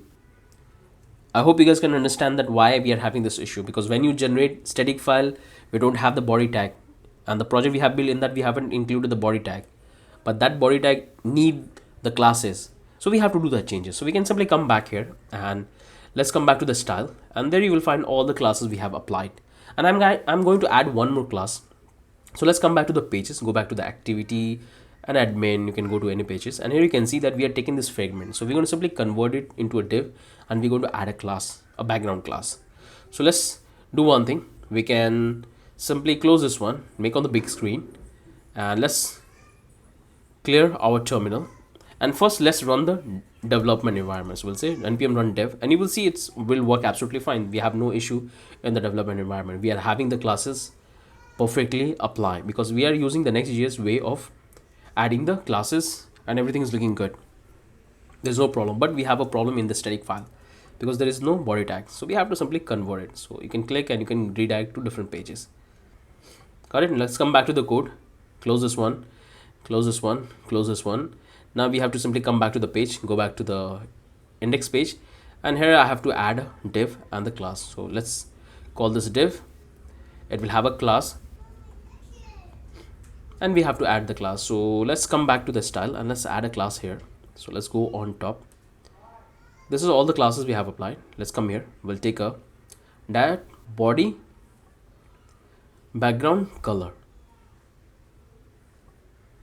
Come here. We'll add a background color is going to be. So I can simply copy the background color. So I have this extension which allow me to pick the color. So I'll click on that and I can simply copy the color. So click, and this is the copy color ID. So paste here. You got it? Now this is the class I have to apply in all the 3 pages. So paste here, simply copy, come back to the activity, replace, close the div. Got it? Now we can come back here in the admin done, like activity done. We have to give in the admin. So paste here, and we have to simply close the div. And we have to add in one more places in our header because it has a dynamic color. On over effect we have a different color, and normal have a different color. So let's come back to our header. So this is fine, you don't need to do anything in here. Let's come back to the component, go back to the header, and here we have to apply just like this as an inline css. The reason why we are applying inline css because we have 2 different classes. So make sure to add this and it will work absolutely fine. Got it? Now we have to regenerate the out folder. So this time we have to make a change in our command. So this time we have to call next export. Earlier we call it build, but this time we have to call next export. So it can regenerate a new file. But if you call build one more time, so it's not going to generate the file. It will compile it, but it will not generate the file, a new file. So we have to simply call this export. Close this one. Now open up and type build, and it's going to simply generate the folder. It's compiling, optimizing, and here we got it. And finally we have got our out folder. And that's all that one updated code. And I want to show you one thing. Come back to the contract and you can see by default I have set for 1 minute, but generally in the industry we follow for 1 day. So make sure to activate this and comment this and activate this. So this will take for 1 day, but if you go with the 60 it will take for 1 second. The reason why I have taken 1 second I have explained extensively, because we have to test the contract in 1 minute. I don't want to wait for 1 day, then I can test and deposit the token. So that's why I have taken this 60. Make sure to change this in all the places and come in the 60, and you can play around with this variable. So first build as it is, after that test everything, after that do the experiment as per your end. If you follow and understand everything, you will easily able to do modification as per your branding. So looks good. We are done with that. And here I have given you some important information, some important links which you can simply have a look. So simply blockchain coder. There you can come back to the next resource section. There you can click on recent project, and this is the ones. Click here. You can get the final source code, start a file, and you can watch the video in which I have explained that how you have to do the setup when you will get the final source code. And you can come back here, close this one, and everything is good. Now we can come back to the playlist. There is all the videos is about this particular project, which you can simply follow it for your convenience. I have divided this entire project in different playlists, so you can take your time and start building. You can come back to the blockchain coder, and I have this particular course. Make sure to take this. a lot of students have already enrolled it. When you complete it, you will become a complete blockchain developer. You will learn every single technology which you have to know, and you can able to build any application. The one which we have built is just going to be a piece of cake for you. In this, you're going to master complete Solidity programming language. We have a huge lesson on complete Solidity. Then we're going to build extensive setup for Web3 ecosystem. Then we're going to build one of the biggest project. That's why I always encourage you that whenever you take any courses, take project based, actual industry ready project based courses. And that's what we have applied here. Perfect. So finally, we have done with the entire project. If you have any question, any doubt, do let me know in the comment section. I'll definitely try to help you in that. For time being, have a wonderful day. Bye bye.